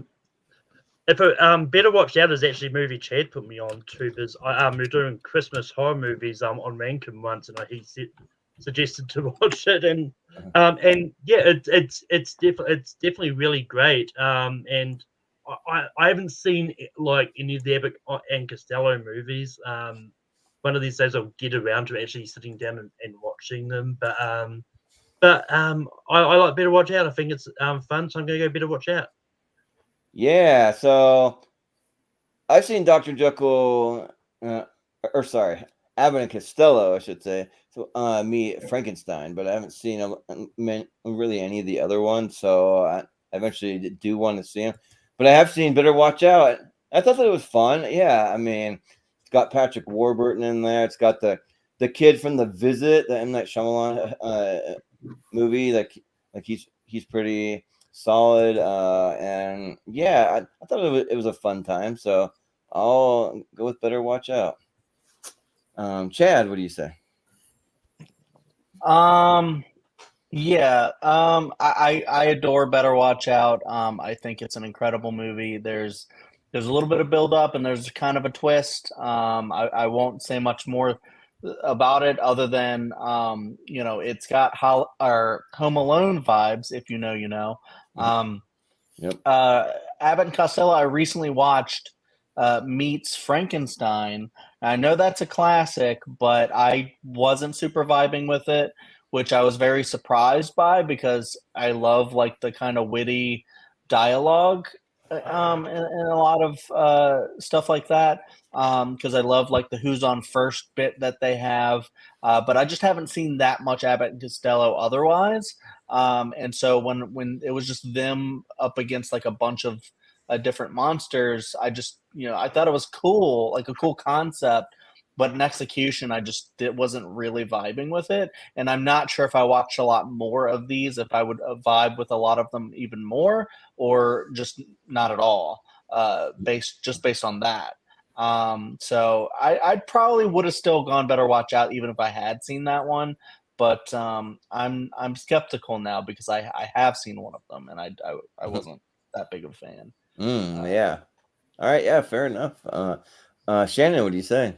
Yeah, Chad. I was to say if you weren't a fan of the Meets Frankenstein, I feel like their horror series like after that's kind of low diminishing returns again. It kind of also depends on your humor at the time. I mean, obviously like Abbott and Costello, like a lot of their routine was kind of like worked a lot was from the vaudeville era of the 30s and working with that.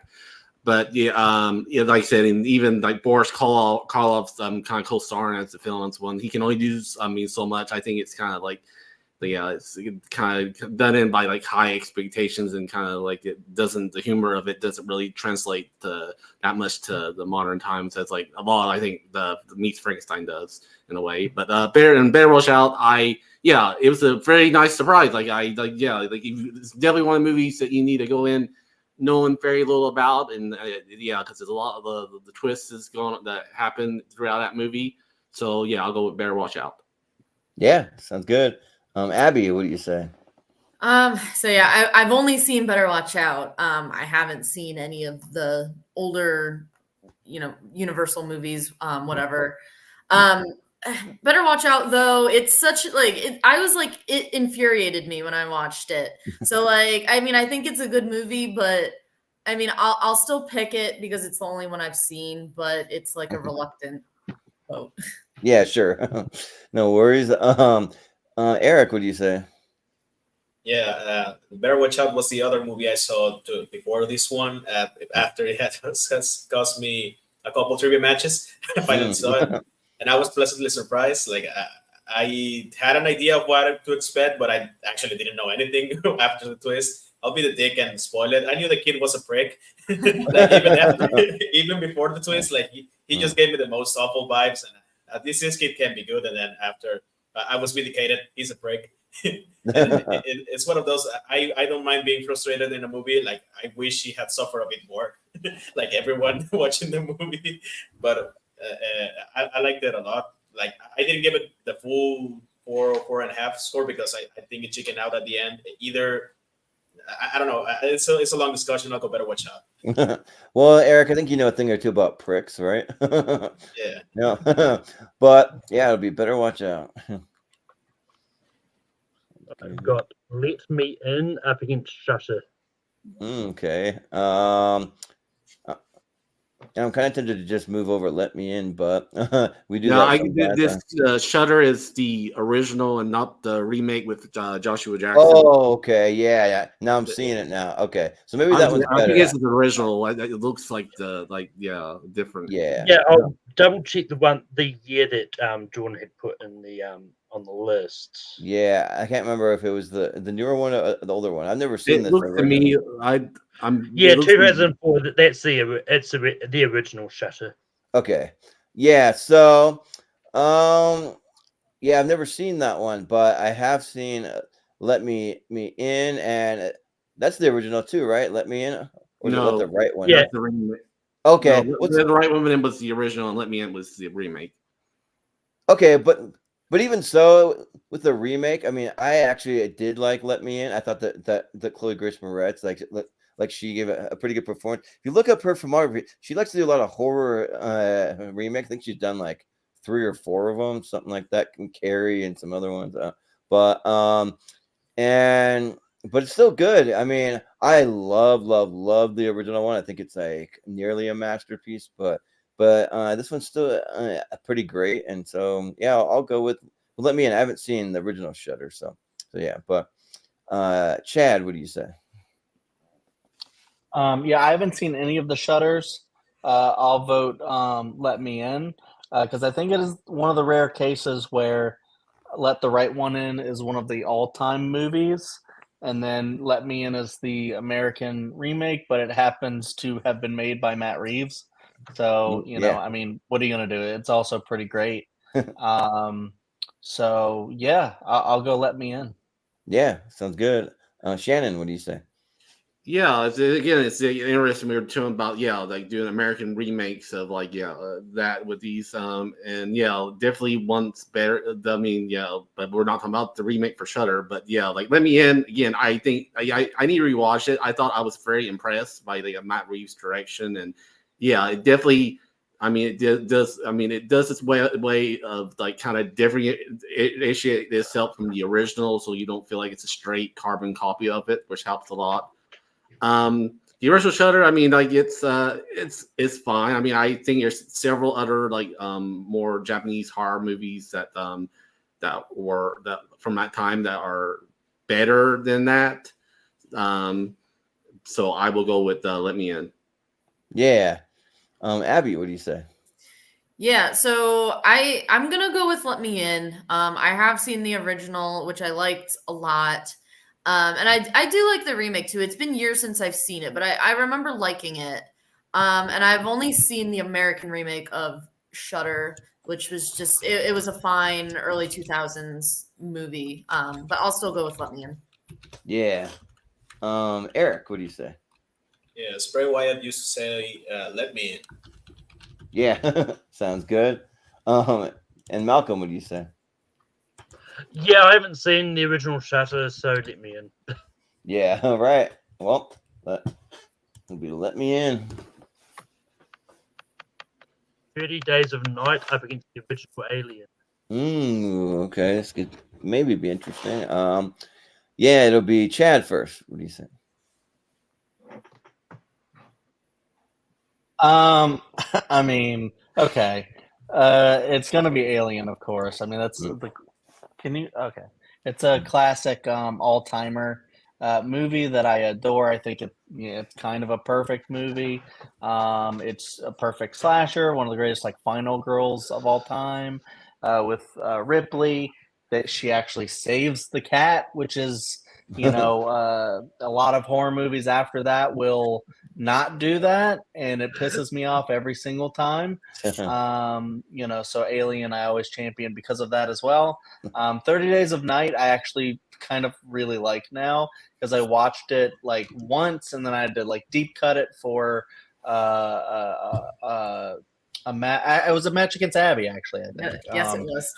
I deep cutted it for that, and so I actually really like it. I really like Josh Hartnett a lot, so I do have a soft spot for that one now. But I mean, it's no Alien, so Alien. Yeah. Shannon, what do you say? Yeah, I mean, the Thursday night. Yeah, I remember. I mean, watching it, and it was like again, it's a very impressive adaptation of a very, I mean, good comic. And I would, like Josh Hartnett. It's like again, it's one of the things where like I think you can see that Josh Hartnett was like he can do like he's actually a very versatile actor, and I think he really works well in it, and it also has a very good, great performance. I remember performance by Danny Houston. But kind of like before him being a villain in a movie kind of became like such a cliche. But yeah, Alien. I mean, it's one of the movies. Again, it's like we talk about. It's been talked about so much. It's kind of like, I mean, what is there left to say? But it's like how much of a classic it is. And I mean, especially Sigourney Weaver again. Like it's very like watching now. You kind of like not knowing that yet at that time Sigourney Weaver was not the name or whatever that. It kind of plays around a little bit with the idea that you don't necessarily know that she's going to be the main character until halfway through. So, I mean, but yeah. So I will go with Alien, of course. Yeah. Abby, what do you say? Yeah, the correct answer is Alien. 30 Days of Night, in my opinion, is not that good. So it's definitely Alien. Sure, yeah. Eric. I have nothing more to add to Alien, so Alien. Yeah, right.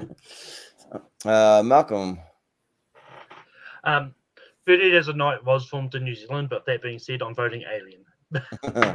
Yeah, it's kind of interesting. I didn't know it was filmed in New Zealand with all the snow scenes. I didn't know you got much snow down there, but yeah. So it's definitely going to be Alien. But I actually really like 30 Days of Night. I think it's a really good vampire movie, and I really like Ben Foster's performance, and I think he's like like should have an Oscar by now, like just for his supporting roles. Like I think like I really like him a lot, but I mean for like I mean not just specifically this, but for like name like 4 or 5 different movies. But yeah, but I think it's gonna be Alien, and yeah, in my opinion, it's the best of the franchise. So Alien. We've got, I believe it's the last of the Godzillas. Godzilla, Mothra, and King Ghidorah up again. Giant monsters all out attack. Oh yeah. And then we've got Friday the 13th. Jason Lives. All right. Interesting. So it'll be Shannon first. Yeah. Again, I mean, I feel like if I had seen the Godzilla one, it'd be hard for me to kind of like be able to. It might be easier for me to like compare these two or whatever. But yeah, I've seen Friday the 13th Jason Lives a few times. I don't think it's the best Friday the 13th movie like it's a lot of people do, but it is I mean, I do think it was a very like interesting kind of like twist on it to a franchise that kind of at that point needed to do something a little bit more, I mean, different to kind of continue. So yeah, my pick's Friday the 13th Jason Lives. Yeah. Abby, what do you say? This Godzilla movie, it doesn't look like it's a real movie. But I'm gonna go with Jason Lives. Yeah. Eric, what do you say? Yeah, saluted by Shannon. There's a lot of this Friday 13 movie is a lot of other people's favorite movie, and it's the same for me. It's my favorite one out of the franchise. It's the most fun. It has some killer kills, I guess. Just some. I could talk a lot about Jason Lives. I don't want to waste too much time. That poster of Godzilla and Mothra is really cool though, but Jason Lives has my vote definitely. Yeah. Malcolm, what do you say? I mean, Godzilla has I think mostly Godzilla movies have cool posters. I think there was a running theme on one of the earlier tournament fights. I can't remember what it was at the time, but it's like Austin was showing off a whole bunch of Godzilla posters. Yeah, right. Showing all the artwork. Yeah. Yeah, I haven't seen Godzilla, and I haven't actually seen. I don't think I've seen this Friday the 13th, but I've seen a whole bunch of them. But I don't remember which ones I've seen and which ones I haven't. But I'm more likely to watch a Friday the 13th movie over Godzilla any day. So. Yeah, so I'm really behind on my Friday the 13th movies. I've only seen like 3 of them, so I need to watch more of those. So maybe this Halloween season, but I actually did watch this Godzilla movie for this because I was just curious. So it's like, and yeah, Godzilla, Mothra, King Ghidorah, giant monsters all out attack, and like I actually kind of liked it. Like it's kind of different because like you have Godzilla and Mothra and King Ghidorah, and they like team up to like defend Japan against other monsters, and so a lot of cool monster battles. But then the Godzilla, they kind of go back like a throwback to the look of the original Godzilla, and I think that's fun. So I'll throw a vote to the All Out Attack one. So yeah, but Chad, what do you say? Yeah, I actually believe I have seen that Godzilla movie because resident Godzilla and Texas Chainsaw enthusiast Alan Shepard made me watch it for a debate one time. No. I actually kind of did enjoy it. But yeah, I'm also going to go Jason Lives because it's been a while since I've binged the entire Friday franchise, but I am wearing the shirt. But also, I do think Jason Lives is one of the better ones. It might be the best in the franchise. I mean, it begins with like a funny like Bond reference, which is like, what the fuck is going on? And it's just really, really fun. So yeah, I'll go Jason Lives. Yeah, so it'll be Jason Lives. Is in fact going to live on. Yep, he will live. You've got Oculus up against Only Lovers Left Alive. Ooh, okay. And it'll be Abby first. This one is easy. It's gonna be Oculus because Mike Flanagan is the best in the business right now. Yeah, I actually kind of agree with that. Eric, what do you say? Yeah, Only Lovers was one of those I really wanted to watch before this, but then again, I didn't. Oculus is really good. Like for one of the earliest Mike Flanagan, you can see a lot of his style here, and it's pretty cool. Like it's a very cool concept the way they showed you both stories kind of at the same time, like parallel, and they both worked pretty well for me. And I thought it was pretty good. Good, so I'll go for Oculus. Yeah. Malcolm, what do you say? Yeah, I think I've seen Oculus once before, and if I have, I remember not caring that much about it. But I'm also kind of intrigued. Like, I know I haven't seen Only Lovers Left Alive, but I'm kind of intrigued with it because of the cast. You got like Tom Hiddleston, Tilda Swinton, John Hurt's in there as well. There's someone else I remember seeing. But so yeah, I'm gonna go Only Lovers Left Alive. Anton Yelchin, yeah, he's pretty good in it. But yeah. So I watched. There's another one I watched for this, Only Lovers Left Alive, and it was pretty good. Yeah, I actually really enjoyed it. I thought like Mia Wasikowski's really creepy, and Tilda Swinton. I mean, but Oculus, yeah, like I love me some Oculus. Karen Gillan might be like my biggest crush in Hollywood right now. I love Karen Gillan, and I met her at a convention, and that was the first time that like I really knew much about her, and I didn't know that she was from Scotland and had a Scottish accent, and I love that kind of stuff. I'm like, oh my gosh! I'm like, one of my friends convinced me to get in a photo with her, and then also Katie Sackhoff. I mean, another beautiful person. The movie's really good, and then yeah, Mike Flanagan. I watched a movie because I read an article on his recommendation. There's a movie called Oddity that's just dropped on Shudder, and I need to finish it because I watched it really late at night when I was tired. It's not one to watch late at night because there's a lot of like very like dialogue heavy and like kind of a little slow, but it seemed pretty good. So yeah, I'm gonna go back to that one. But for this one, I'll vote for Oculus. Yeah. But Chad, what do you say? I have seen both. I do like Jim Jarmusch's Only Lovers Left Alive. I do think it's kind of like a really interesting like music, vampire romance kind of movie. It's really interesting. It's kind of like slow, but I really like the vibe of it being kind of slow, and a lot of great performances in it. But yeah, just like Abby, I'm also a big Flanistan. I have a very a big like connection to Mike Flanagan. He's also one of my favorites of all time, and I adore every single thing he's done. Even Before I Wake, I think is pretty fun. So. And all of his TV and just everything about him is just incredible. He just knows exactly what he's doing, and I cannot wait to see Life of Chuck. And I'm hoping that it gets a Best Picture nomination next year because Neon just couldn't wait apparently, or they could wait. I mean, and they couldn't release it in December to get it that nomination. But this isn't about Life of Chuck. I think Oculus is a really underrated movie. I do really like the dread that he's able to get in there, yeah, it's just a really cool movie. So I'll go Oculus. Yeah, sounds good. Shannon, what do you say? Oh, again, this is interesting one because I have not seen either, but am well aware of the people behind the camera. Yeah, like Oculus, yeah, like I mean, yeah, Mike Flanagan. I mean, he's definitely has proved his pedigree as a horror like director and creative of several acclaimed shows. Every one of his films I have seen, I have been heavily impressed with.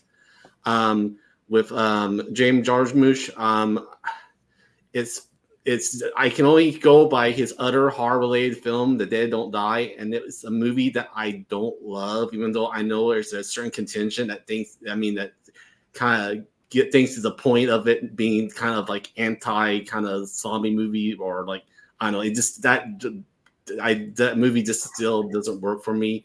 So just going by the pedigree of each one as far as horror is concerned, I will give it to Oculus. Yeah, so it'll be Oculus. Yeah, and also if you're not following Mike Flanagan on Letterboxd, he has really interesting reviews. So. Oh, nice. Sounds good. They've got the original Piranha up against Smile. Ooh, okay. And it'll be Eric first. Yeah, I haven't seen the original Piranha, but I've seen Smile. I think it's all right. I like it a little bit less than some people do, but I think it's. I still think it's fine. I'll still vote for it because I haven't seen Piranha. It also has cost me before on trivia. I hate them. That damn Piranha, yeah. But Malcolm, what do you say? Yeah, I don't think I've seen the original Piranha. It, like, like with seeing 3D, I'm kind of definitely intrigued on seeing the seeing all the other Piranha movies, even the one that's that claims John Cameron directed it, but he didn't. He really didn't. He's just on the. He's just on the name only. But I love Smile. It was definitely one of the big surprises of 2022. I definitely can't wait for the sequel to come out later on. I think it's coming out soonish. I think yeah. I think it's just is it this month maybe. I'm gonna go Smile.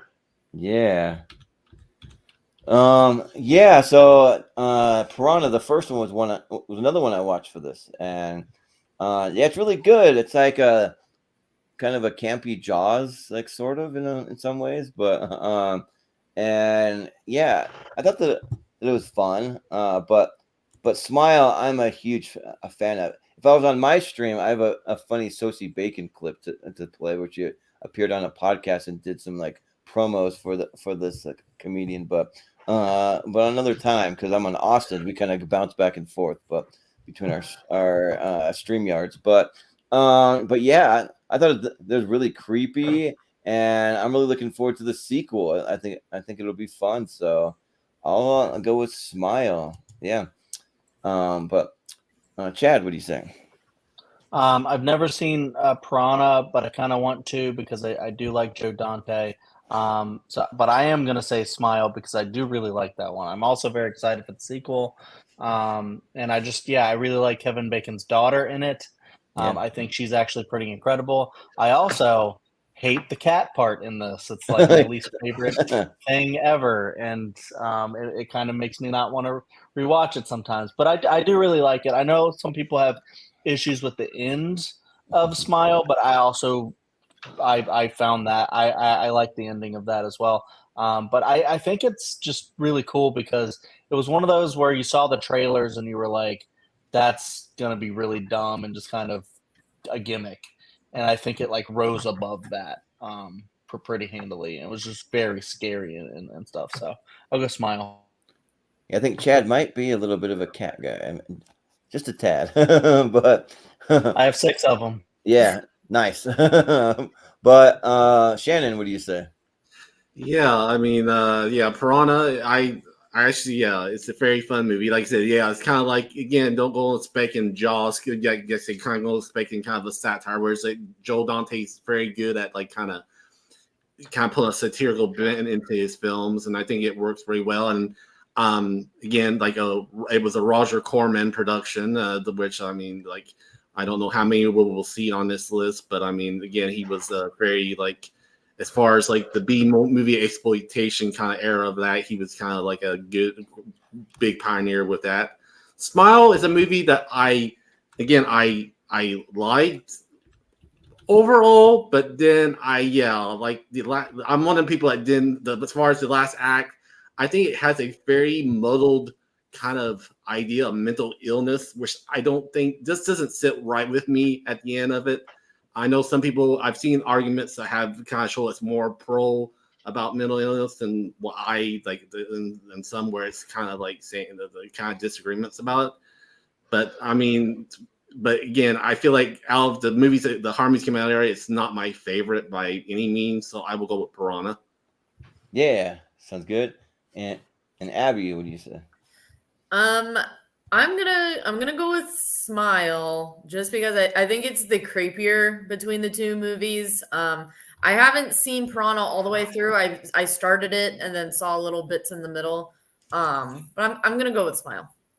Yeah, so I think it's gonna be Smile. All right. Got Horror of Dracula up against Scream 2. Ooh, all right, and it'll be you first, Malcolm. Yeah. Look. I feel like I've talked about Scream a lot today. And various, but Roundabout way. yeah. But yeah. Scream 2. Like I like all the Scream movies. To varying degrees. I think they're all a lot of fun. Like, and it's one of those ones like, and Horror of Dracula, or I believe it's just known as Dracula in the UK. I think they retitled it in America to avoid confusions with the earlier Universal Pictures Dracula movie. But this is Christopher Lee as Dracula, and I haven't seen it myself. But one of these days I do plan on seeing a lot of some of these Dracula movies. But I'm a Scream guy. So Scream 2. Yeah.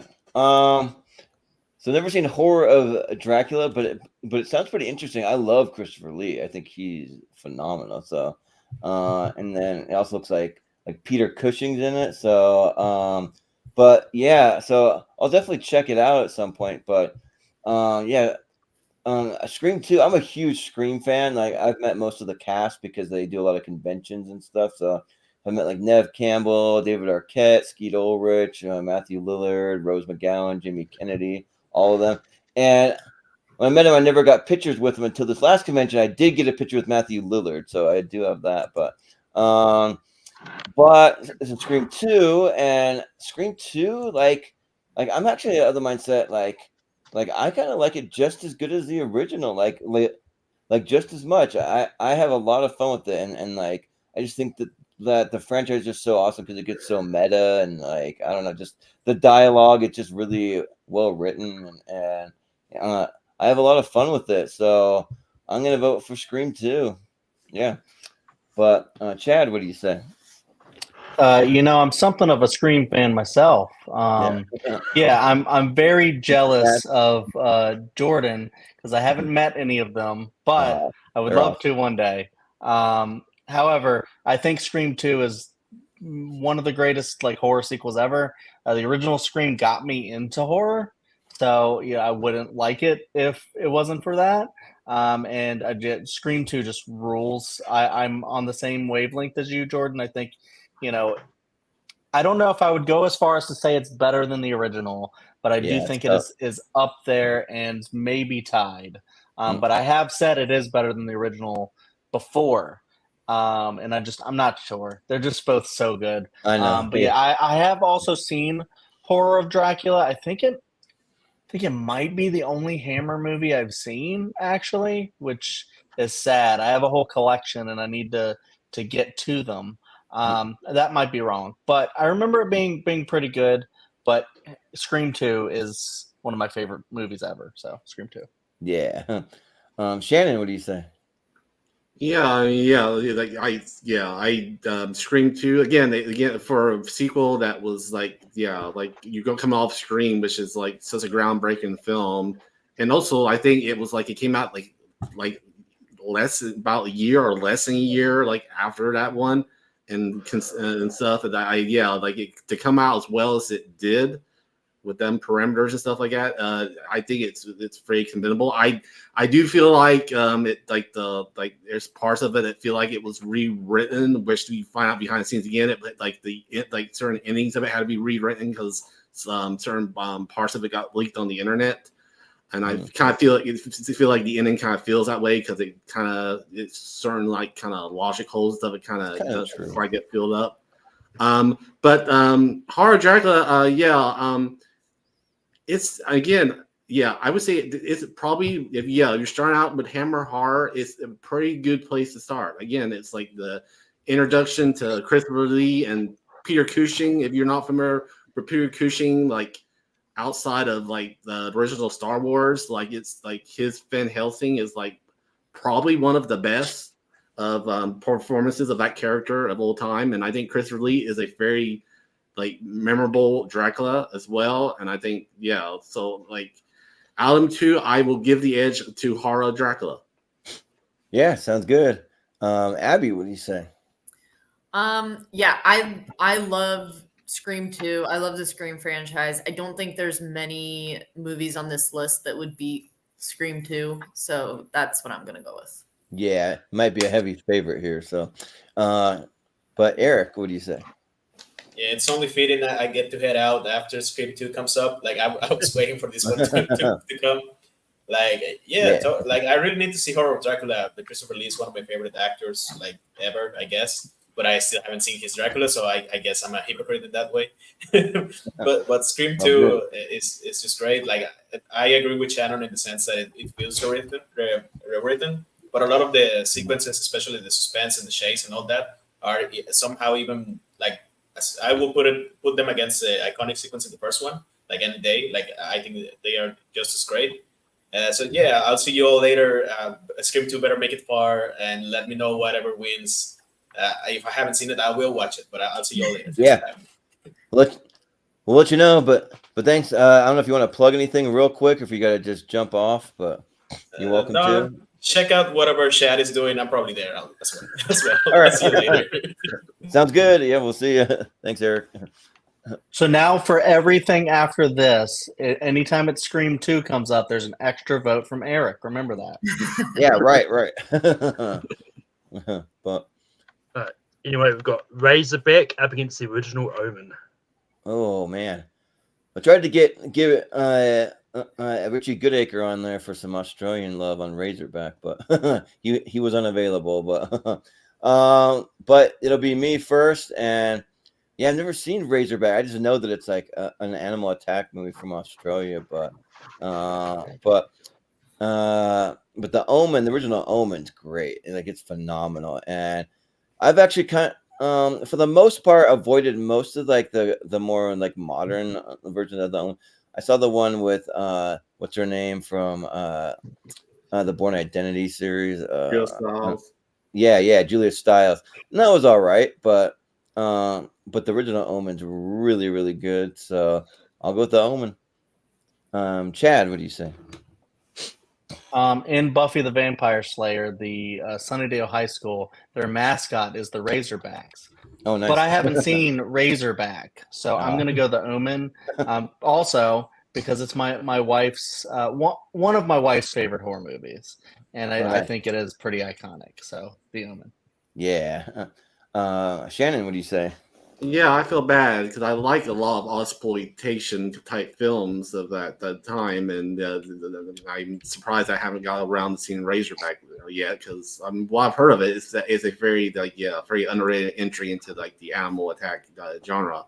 But I have seen The Omen, and The Omen is it's a very it's a rewatching it. I did not too long ago. I realized how pulpy it is, but it kind of works. I think Richard Donner was the right director for that kind of material, because I feel like in other wise hands, it could have been kind of very could have been very like over the top. But yeah, and it's just the like I said, it's the lot of great performances by Gregory Peck. He's not really known for horror. Wasn't known for horror, but he gives a very good performance.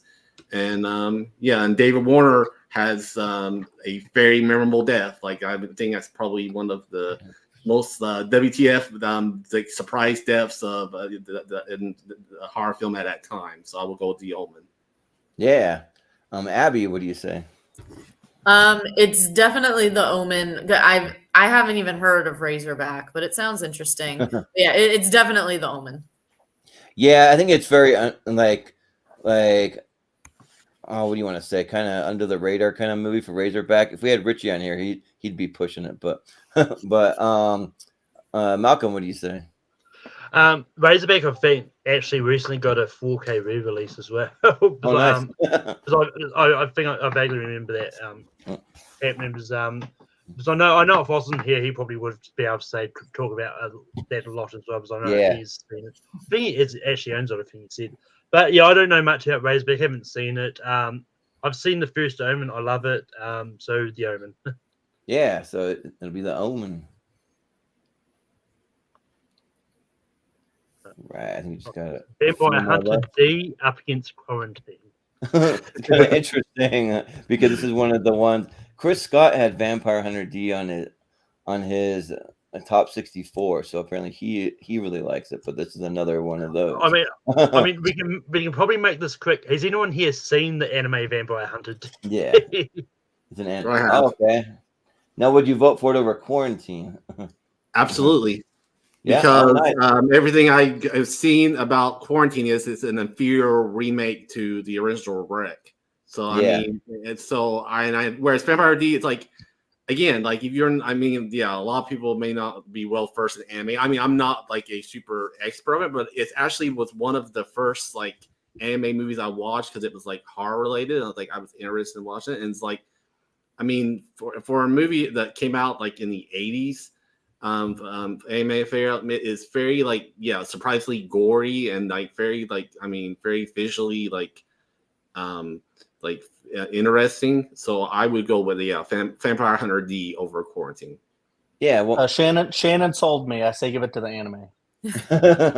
Sure. I mean, I don't care. Like, I don't even. Right. Well, yeah, we can just vote real quick. We'll go through it because I have thoughts on Quarantine also. So, and if it's me first, you know what? Like, yeah, like you kind of sold me too. And people who know anime like seem to really like it, and Quarantine's just all right to me. I don't really love it, so sure, let's go Vampire Hunter D. But Chad, you're going Vampire Hunter? Yeah, I'll go with that one. I can't imagine Quarantine's as good as Rack is. Yeah. And we know Shannon's vote, so Abby, what do you say? Yeah, I'll give it to the Vampire Hunter as well. If it was Wreck, it would be a different story, but Quarantine's not that great. Yeah. Yeah. Malcolm, what do you say?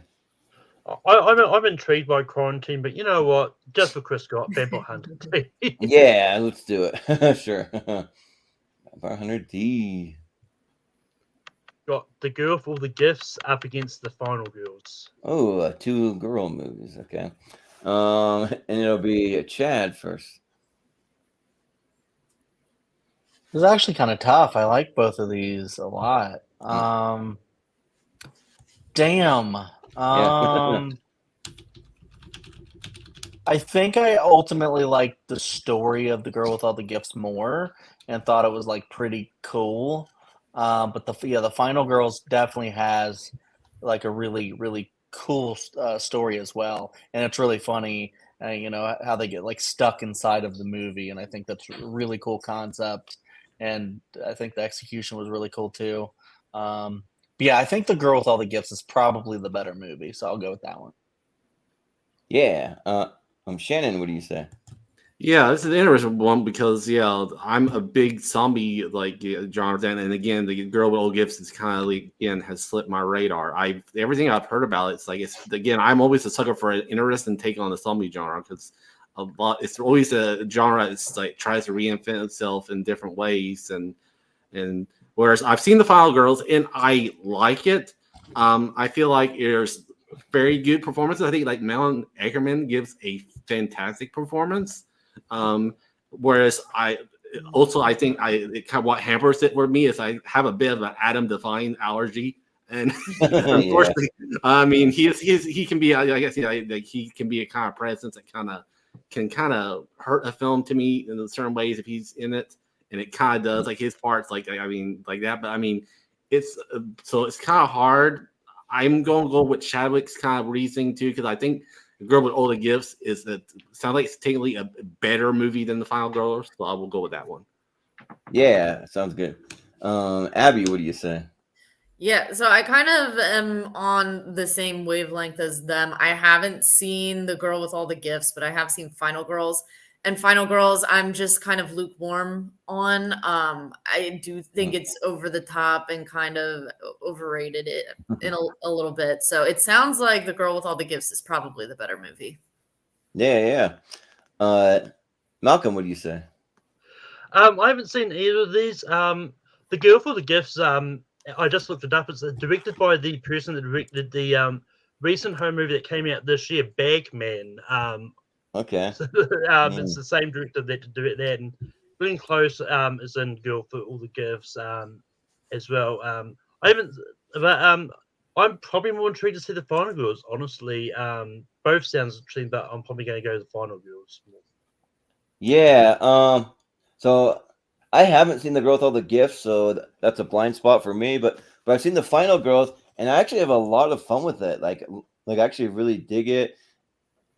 The only thing that I really like about Adam Devine, though, is the outtakes at the end. I don't really care for anything he's doing in the movie, but this movie is called The Final Girls, so like, I'm here for the girls, and like Atessa Farmiga's good, Malin Ackerman, and I always love when Alia Shawkat pops up. She's always fun. So yeah, I'll give it to The Final Girls, sure. But I still think it's going to be the girl with all the gifts. I think Chet hasn't gone yet. Oh yeah, did you vote, Chad? I started.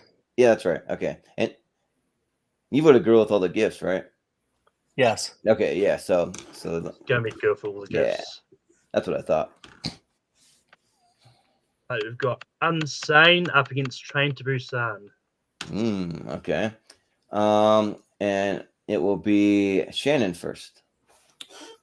Again, yeah, it's Unsane. I have not seen. I know that Steven Soderbergh he's proved that he can work well in pretty much every genre, and it's very interesting idea of him like doing a horror movie, because he's done like several kind of horror adjacent movies, like with as far as like in the past, but yeah, like Train to Busan again, like I was talking about earlier, but the Yorubito gifts, like it's always interesting when you see a zombie movie, especially kind of find ways to reinvent itself, and the Train to Busan definitely does that. Like it I mean, it takes, I mean, kind of like the primarily in like a kind of certain like location, and kind of works with that. And I mean, the ending of that movie, like it's kind of a very like, it's very heartbreaking, but also kind of like very kind of uplifting in a way too. That's all I'll say about it. If you haven't seen it, definitely watch it. But yeah, Train to Busan is my pick. Yeah. Abby, what do you say? So I lied. This Train to Busan will not beat anything else for me. Train to Busan, it's one of my favorite movies ever. I think it is the best zombie movie ever. I have no problem saying that. And I think Unsane is a creative movie with it being shot on an iPhone. I believe that's that movie. Yeah. But nothing. Train to Busan is the best. Yeah. Malcolm, what do you say? Yeah, I still haven't got around to seeing Train to Busan. When it comes to foreign language movies in general, I'm one of those snobs which just doesn't like watching them a lot. I'll check them out whenever I can, but they're often hard to find as well for me. But I have seen Unsane. I think it's really impressive what Steven Soderbergh managed to do, because he filmed Unsane all on an iPhone, and that, to me, that's just really impressive. So I'm gonna go Unsane. Yeah, and Shannon, I guess you got a friend in the house. There you go. Oh. Hey, babe. Yeah. Yeah. I have not seen Unsane, but I've heard really good, like impressive things, and I love Steven Soderbergh just because he's such a well-rounded director that he's done so many genres and stuff. But yeah, Train to Busan is hard to beat. Like that movie is so good, and like the only version that exists for me is the dubbed version, because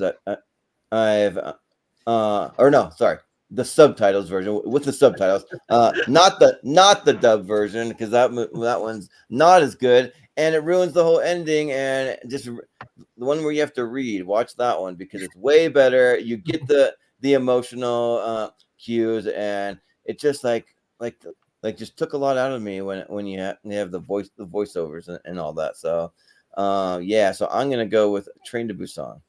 You can put your pitchforks away now. yeah, right. Yeah, I almost said the one I hate, but was better. But yeah, Chad, what do you say? I also haven't seen Unsane, but I do love Train to Busan as well. I'm not as high on it as Abby, I don't think. There's a few other zombie movies I like more, namely like Shaun of the Dead and stuff like that. But Train to Busan comes very close to being definitely one of the greatest zombie movies ever. I do agree with that. Like it definitely is fighting for its way up there because it's very scary and it does have that like father-daughter relationship at its core that I think just like really, really works. I've only seen it once, but I do need to rewatch it soon. But I remember it like blowing me away. So I totally get why it would be someone's favorite of all time. And God, yeah, it's such a good movie. I'll say Train to Busan. Yeah, I hope they scrap. They're supposed to make like an American remake or something of Train to Busan. I just hope that went away because I was not into that idea. But who knows? Well, I think it was directed by the same director of that one though. So was the same director? Then maybe then that gives me hope at least. So we've got the Raven up against the American Werewolf in London. all right, I think I know which ones we could maybe move over, but we can vote quickly. Abby, what do you say? My pick is American Werewolf in London. I do have a newfound appreciation for Vincent Price. I just did not get to the Raven. So, and American Werewolf in London is one of the best. Yeah. Malcolm, what do you say? Yeah, I've seen the Raven, but I actually got a Boris Karloff box set from that public library, which had the Raven in it, which weirdly enough didn't have the Mummy in it. Which, but anyway, I've seen the Raven. I didn't care for it. I think it was supposed to be a take on the Edgar Allan Poe thing, but it was just really boring. And I like American Werewolf in London. It's great. So American Werewolf in London. Yeah, like I have an interesting relationship with like classic movies, and they're very hit and miss. I'm either gonna love it and think it's an all timer, or hate it. And I haven't seen The Raven, so I don't know. I can't really say, but you don't give me much hope, Malcolm. So so I'll go with American Werewolf in London because it rules. It's awesome. That's why I picked it for the opening clip. So, but Chad, what do you say? We've actually been gaining like a really big appreciation for Roger Corman movies, especially A Bucket of Blood and the original Little Shop of Horrors that we watched. And so I want to watch a lot more of his movies because he's such an interesting producer and filmmaker and just like one of the, greats. Like, he kind of I feel like back in the day he said that he got like Francis Ford Coppola his start editing movies or something like that, or translating movies. And I'm like, that's like what a interesting guy to be honest. So I definitely want to get to The Raven at some point. But yeah, I will agree that American Werewolf in London is an all-timer. It's just a great werewolf movie, but it's like one of the great great uses of practical effects and makeup, and that transformation scene is incredible. But like, there's just so much more to it as well. It's not like just a werewolf movie. There's a lot in there, and yeah, I think it's really cool. So I'll give it to that one. Yeah. And Shannon, what do you say? I'll be the counterpoint to Malcolm as far as The Raven. I've watched it several times, and it's not the best. I mean, definitely not the best. Like, Roger Corman, Edgar Allan Poe adaptation, which he usually did adaptation very loosely on all of them stories. Like he just takes the bare bones kind of idea of each of his stories and kind of makes up a whole kind of like story to go along with it. But it's a very fun movie to me. Like, you have, everybody like Vincent Price and Peter Lorre, like, they have like actually pretty good chemistry. Like, sadly, Peter Lorre died a few years into his run of doing these films, so he wasn't able to like do anything with more. But yeah, it's a fun movie, and like Boris Karloff has fun. But yeah, like everybody says, like American Werewolf in London, like it's like the game, another game changer. Like you kind of go with like werewolf special effects with the Wolfman, and then you have the American Werewolf in Paris with it's like with Rick Baker. Like it was groundbreaking. Like it definitely changed the game or whatever. And for that alone, I mean, the American Werewolf in London gets my vote. Yeah, sounds good. I actually meant to mention as well. You've actually got a young Jack Nicholson in The Raven as well. Because, Oh wow, he appeared in a He's lot not of that great in it, but he is is notable for that. Yeah, so with that, it is time for the speed round. So I'm gonna play this because we need to go fast now. Do it, Dad. Get your balls back. Go fast again. Yeah. So how it's gonna work for the speed round? We've already got the pleasantries out of the way. We've got to talk about these movies. So now we just go 10 seconds or less if you have a something quick you want to say, or you can just simply vote. And most of the time we just vote. And and that'll be it. And we'll just speed to a finish. Now the Sweet 16, whatever makes that, will be in our championship bracket a little closer to Halloween. And that'll be it. So just simply like that, we'll just speed to the finish. So, and the matchups will probably just get tougher from here. So I'm just warning you. Exorcist up against The Town That Dreaded Sundown. All right, and it'll be you first, Malcolm. So what do you say? The Exorcist. Yep, it'll be the Exorcist for me. Chad. The Exorcist. Yep. Shannon. The Exorcist. Yep, and Abby. The Exorcist. Yep, The Exorcist. All right. Got Teeth up against Happy Death Day. Okay. And me first? You know what? I still haven't seen Teeth, so I'll go Happy Death Day. Chad. Happy Death Day. Yep. Shannon. Happy Death Day. Yep. Abby. Happy Death Day. And Malcolm. This actually souped up for me a lot. I do like both of these. I actually would have gone Teeth because Happy Death Day does come up a lot, but yeah, not saying it's not bad because it's come up a lot too. But right. yeah, no worries. Poltergeist up against Dog Soldiers. All right, so it'll be Shannon. Chad. Oh yeah, Chad first. Sorry. Yeah, Chad. Poltergeist. Yep. Okay. Poltergeist. Shannon. Yep. Abby. Poltergeist. Yep. Malcolm. Poltergeist. Yep. And I'll go Poltergeist and make it a clean sweep.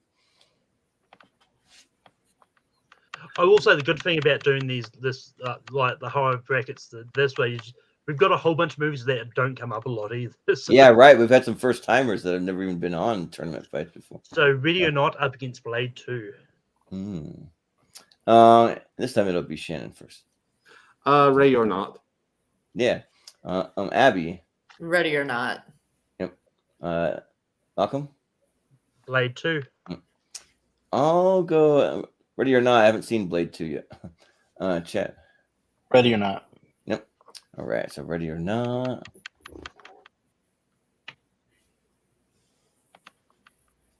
All right. Frankenhooker up against Midsommar. Yes. All right. So it'll be Abby first. Midsommar. Yeah. Malcolm. Midsommar. Yep. I'll go Midsommar. Chad. Midsommar. Yep. And Shannon. I'm just glad Frankenhooker made it this far. I'll go Frankenhooker. Yeah. Yeah, sure. It sounds good. But Frankenhooker is not going to make The it upset of Yeah. this experience. I'm probably going to hear for it from days. Damn, we're not going to have it in the championship. I've got the Hitcher remake up against Godzilla against Mega Godzilla. Interesting. So Malcolm, you're first. You know what? Just because I hear the remake's not good, I'm going to do this for Austin. Godzilla against Mega Godzilla. Yeah, I just like said interesting because they both seem kind of mid, so they're like kind of on the same level. But I'll go for the Godzilla versus Mecha Godzilla. Sure. Chad. Godzilla. Yeah. Shannon. Gojira. Yeah. Abby. Sure, Godzilla. Yeah, let's go. Gotta get one of them in there. I'm sure Austin would be glad to see one of them. Yeah, right. I'm just glad it's probably the one that's on there with the relatively shorter title too. Yeah. Which we may have to go back through these a time because I think this is the Sweet 16, right? I've been writing them down. So oh, cool. All right, good. See, that's why I always like to have a co-host, so that's good. You covered. Got the Woman in Black up against Lake Mungo. Cool. All right, so me first. I still haven't seen Lake Mungo. I've heard good things, but well, you know what? Oh, I don't love the Women in Black, so even so, I'll vote Lake Mungo. Chad. Lake Mungo. Yeah. Shannon. Lake Mungo. Yeah. Abby. The Woman in Black. Yeah. Malcolm. I also would have gone the Woman in Black, but it's going to be Lake Mungo. Close one. Yeah. They've got the Videodrome up against Drag Me to Hell. Okay. And I'm gonna be Chad first. Drag Me to Hell. Yeah. Shannon. I'll give it to Videodrome. Yeah. Abby. I'll say Videodrome. That's a tough one. Yeah. Malcolm. Yeah, I like Drag Me to Hell, but you know what? I'm going to go for the one that I actually would be interested in checking out for the championship, Videodrome. Yeah, well, you can still check it out, but I'm going to go with Drag Me to Hell. But I believe it's still going to be Videodrome. Oh, yeah, that's right. Videodrome. Yeah, because it's only 2. You're right. So you can't check it out for the championship. Yeah. Nice. And that is that All side. Right. Okay.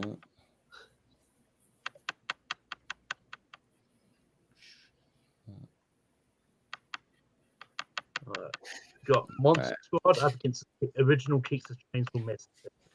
Okay. And this time it'll be Shannon first. I know I'll be losing in, so I'll just say the Monster Squad, just because it's sentimental favorite. Yeah.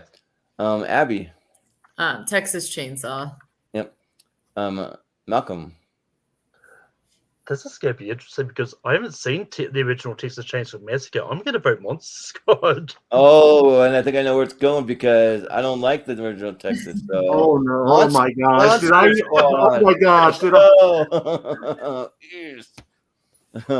Chad. I forgot about that. Oh, I did not. Texas Chainsaw, personally. Oh, so oh my god! What did I? Yeah, that's going to be that's an upset. Yeah, that's a big upset. Oh my! Oh my! Sorry. Sorry, not sorry. I guess we got Curse of Chucky up against Boris Karloff's The Mummy. Okay. And it'll be Abby first. I'll say Chucky because I haven't seen The Mummy. Okay. Malcolm. I haven't seen either. I'm going to go Curse of Chucky.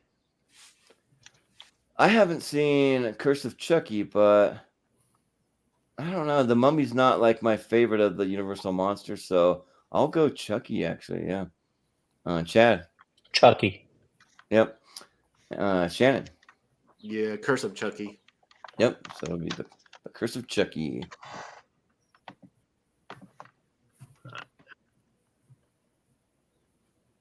Better watch out up against Let Me In. All right. And it'll be Malcolm first. I'm gonna go Better Watch Out. Yeah, just because it's not the original, I'll go Better Watch Out. Sure. Chad. That was my logic too. Better watch out. Yeah. Shannon. Better watch out. Yep. And Abby. Yep, same. Better watch out. All right. Clean sweep. Yeah, I wasn't Yeah. sure where that was going. Well, I'm surprised they haven't done a sequel to Better Watch Out called Better Not Shout. yeah, right. Yeah. Right. The original Alien up against Friday the 13th, Jason Lives. All right, it's me first. I still got to go Alien. I thought maybe based on some of your comments, it could be tougher for some, but I haven't seen that Jason Lives, so Alien. Chad. Alien. Yeah. Shannon. Alien. Yep. Abby. Alien. Yep. Malcolm. Alien. Yeah. All right. Sounds good to me. We've got Oculus up against Smile. All right. And we're back to Chad. Oh, something's on me. I'm sorry. Oculus. Flaniston, Yeah, remember? Yep. Sounds good. Shannon. Oculus. Yep. Abby. Oculus. Yep. Malcolm. Smile. I'll go Oculus. So be Oculus. Scream 2 up against The Omen. Okay. It'll be Shannon first. I'll have to give it for Wes Craven somewhere, so I'll give it Scream 2. Yeah. Abby. Scream 2. Malcolm. The Omen. I'll go Scream 2. Chad. Oh yeah, Scream 2. Yeah, you Scream 2. I was about to say, did you really have to ask Chad? I know, yeah. I'm like, we already know what he's voting for. Yeah.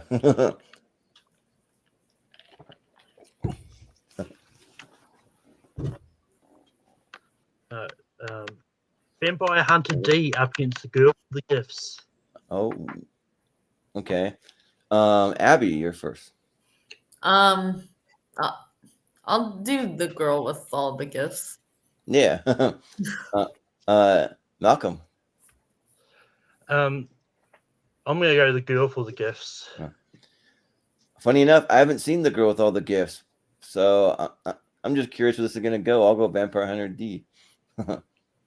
Chad. You should. Girl with All the Gifts. Okay. Shannon. I'll go with Vampire Hunter D just because I haven't seen The Girl with All the Gifts out of the two. Oh, so it's close, but it'll be Girl with All the Gifts.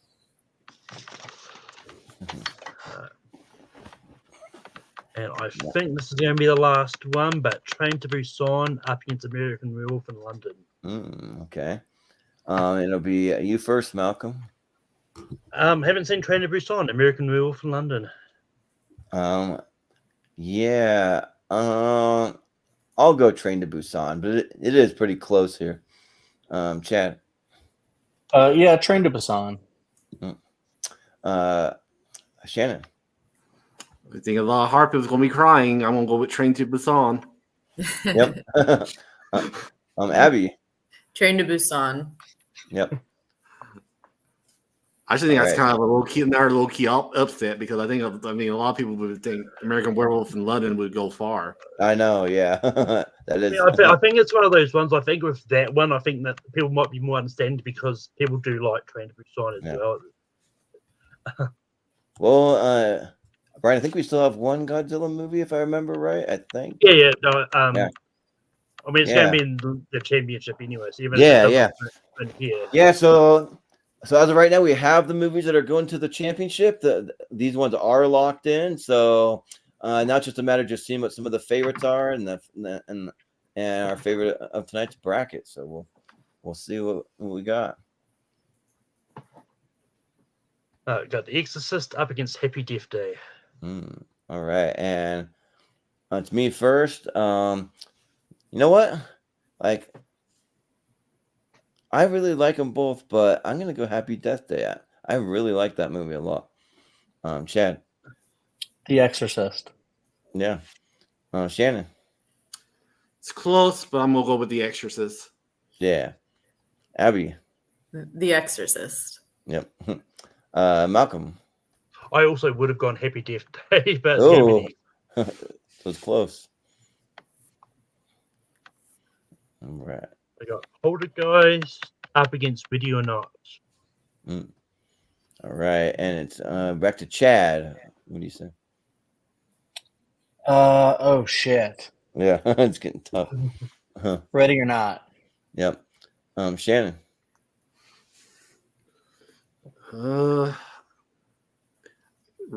love of summer weaving knows no bounds. Ready or Not. Yeah. Abby. Ready or Not. Malcolm. Yeah, Poltergeist. Yeah, I would have gone with Poltergeist also because it's like my childhood, but it's all right. Samara Weaving's good, and she has one of the best screams in all of horror. If you hear her scream, it's like really good. We've got Midsommar up against Godzilla against Mechagodzilla. Oh, there's the Godzilla. Yeah. And it'll be Shannon first. Midsummer. Yep. Abby. Midsommar. Yep. Malcolm. Midsommar. Yeah, I gotta go Midsommar. Chad. Yeah, Midsommar. Yep. All right. Midsommar. Sorry, Austin. Yep. Sorry, but it'll still be in the championship. Right? Yeah, I was about to say, like, we got a Godzilla movie to the championship. He's going to be happy about that. So Yeah, right. we got Lake Mungo up against Videodrome. Okay. Abby, what do you say? Videodrome. Malcolm. Videodrome. Yeah, it's the only one I've seen of the two, so Videodrome. Chad. Lake Mungo. Yeah. And Shannon. Theodrome. It'll be Videodrome. All right. We're getting close.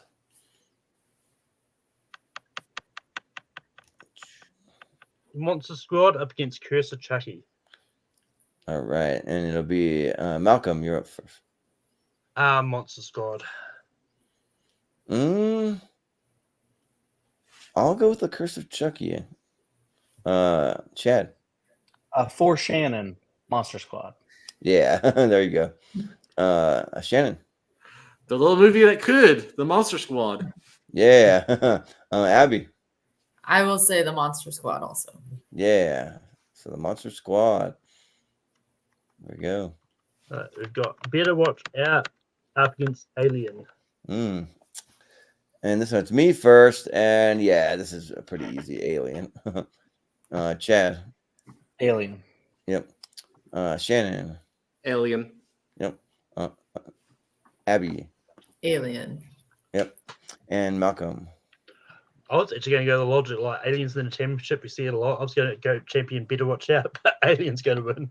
That is true. It is a thing here that we're looking for unique winners because we're going to take all our unique winners and do a whole tournament of those. And Alien has won one, but it's fine. I mean, it's one of those ones like I was going to vote that way, but like just because it is in the championship. Anyway, Scream 2 up against Oculus. True. Okay. It'll be Chad first.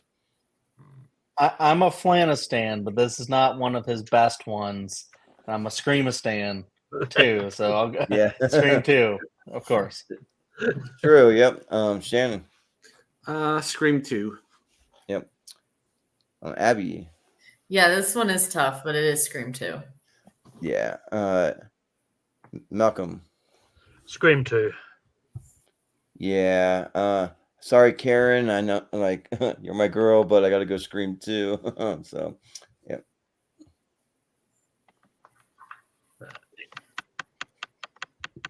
And then we've got Kill for all the Gifts up against Train to Busan.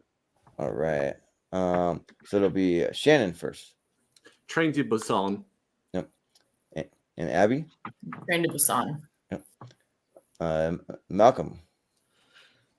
Just because I haven't seen either Train to Busan, why not? Yeah. I've only seen one, and it's Train to Busan, and that movie rules. So yeah, Train to Busan. Chad. I know the girl with all the gifts just got smoked. Okay, but please check it out if you haven't. It is really good. Yeah. But I would also vote Train to Busan. All right. And Shannon. Oh wait, you went first. I think you started it. Yeah. Sounds good. All right, we're getting close. I think this is our Elite Eight. Yeah. So final four up next. All right. I believe it's going to be Exorcist in video or not. Yeah. Okay. Interesting. And it'll be Abby first. Oh. Ugh. They're both like two of my favorites, 5-star movies. I'll go with The Exorcist just because yeah. Okay. Sounds good. Malcolm. I'm going to go The Exorcist. Yeah, I think I'll go with The Exorcist. Yeah. Chad. The Exorcist. Yep. And Shannon. Sorry, Samara. The Exorcist. Yep. Yeah.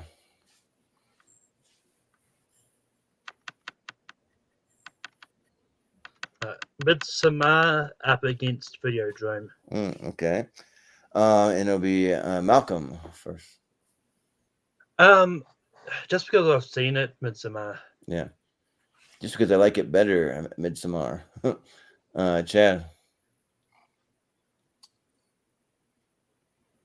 Yeah, I've been on Midsommar wavelength for like this whole time because it's been like handily the better one in all of the matchups so far, but it's still just an okay version of the Wicker Man.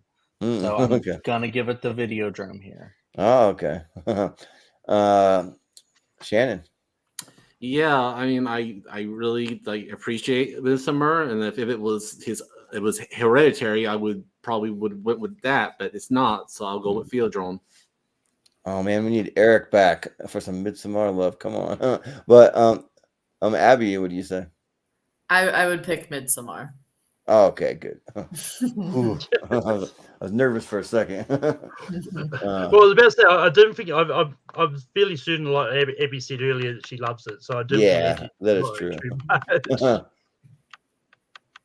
Right. We've got Alien up against Monster Squad. Okay. And it's me first. It's Alien. Chad. For Sigourney Weaver and Jonesy, Alien. Yep. Shannon. Yeah, I'm just glad to see that a Monster Squad, even though I feel bad for the Texas Chainsaw Massacre, but yeah, I know. Yeah, that was a big one. That's Alien. Yep. Abby. Alien. Yep. Malcolm. I was just see Monster Squad, see where I was going to go. But, yeah. yeah. Well, it's Alien. I mean, it's a problem when you're going last and some of these, like when you've already seen how it's going to go. It's like, yeah, right. We've got Scream 2 up against Train to Busan. Oh no, this might be the hardest one for me, maybe. But I get some time. Chad, you're up first. Well, now I'm afraid that my heart is about to be broken. But let's see. Scream 2. Shannon. Yeah, this will be very interesting. I'm gonna go with Train to Busan. Yeah. Abby. Train to Busan. Malcolm. Scream 2. Oh man, gonna put it on me. Just because like Train to Busan is like its own unique one movie thing, and without Scream 2, you can still have Scream 1 or some of the any of the other ones. So I think I got to give it to Train to Busan. So, yep. So we have our final four. I regret saying yes to coming on this show. Yeah, sorry, Chad. But I think most of the Scream movies are in all these brackets. Look, Chad, if it makes you feel better, Scream's in the championship, so it has a chance to go far there, depending on what it goes up against. So. Yeah, still does. Yep. But we got our final four, so pretty solid final four. Like I'm pretty happy with it. So yeah. All right.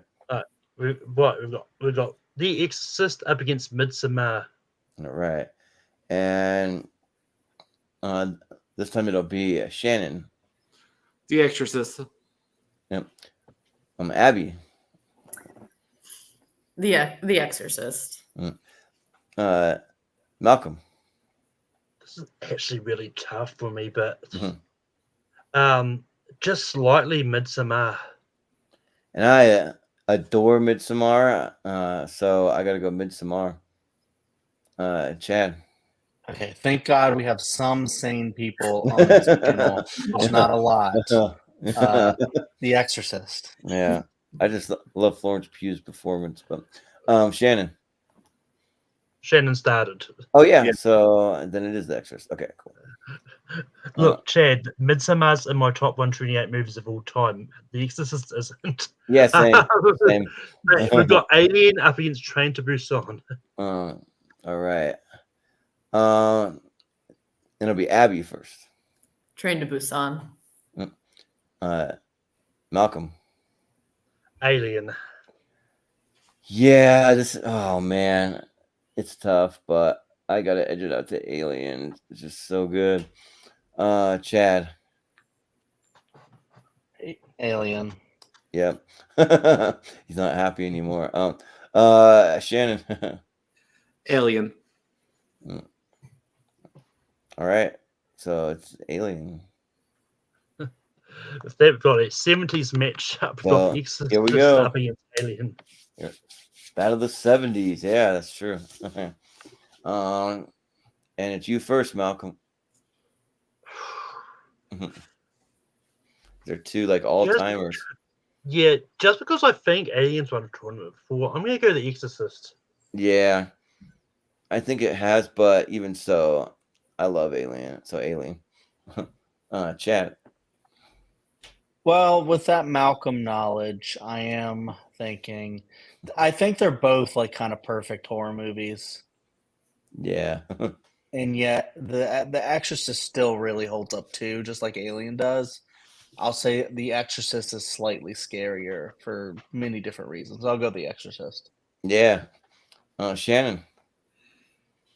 Yeah, I mean, it's like I don't know. I'm coin flip. I mean, like I said, I was kind of like saying that maybe I was at times kind of over with extras, but I mean, it's I don't know. At least too, like how much they've kind of like affected our pop culture. I mean, the extras was the first smash hit. It was like the big critical hit of Oscars. It helped lead horror into to be more legitimate. So The Exorcist. Yeah, that's true. Abby, what do you say? The Exorcist.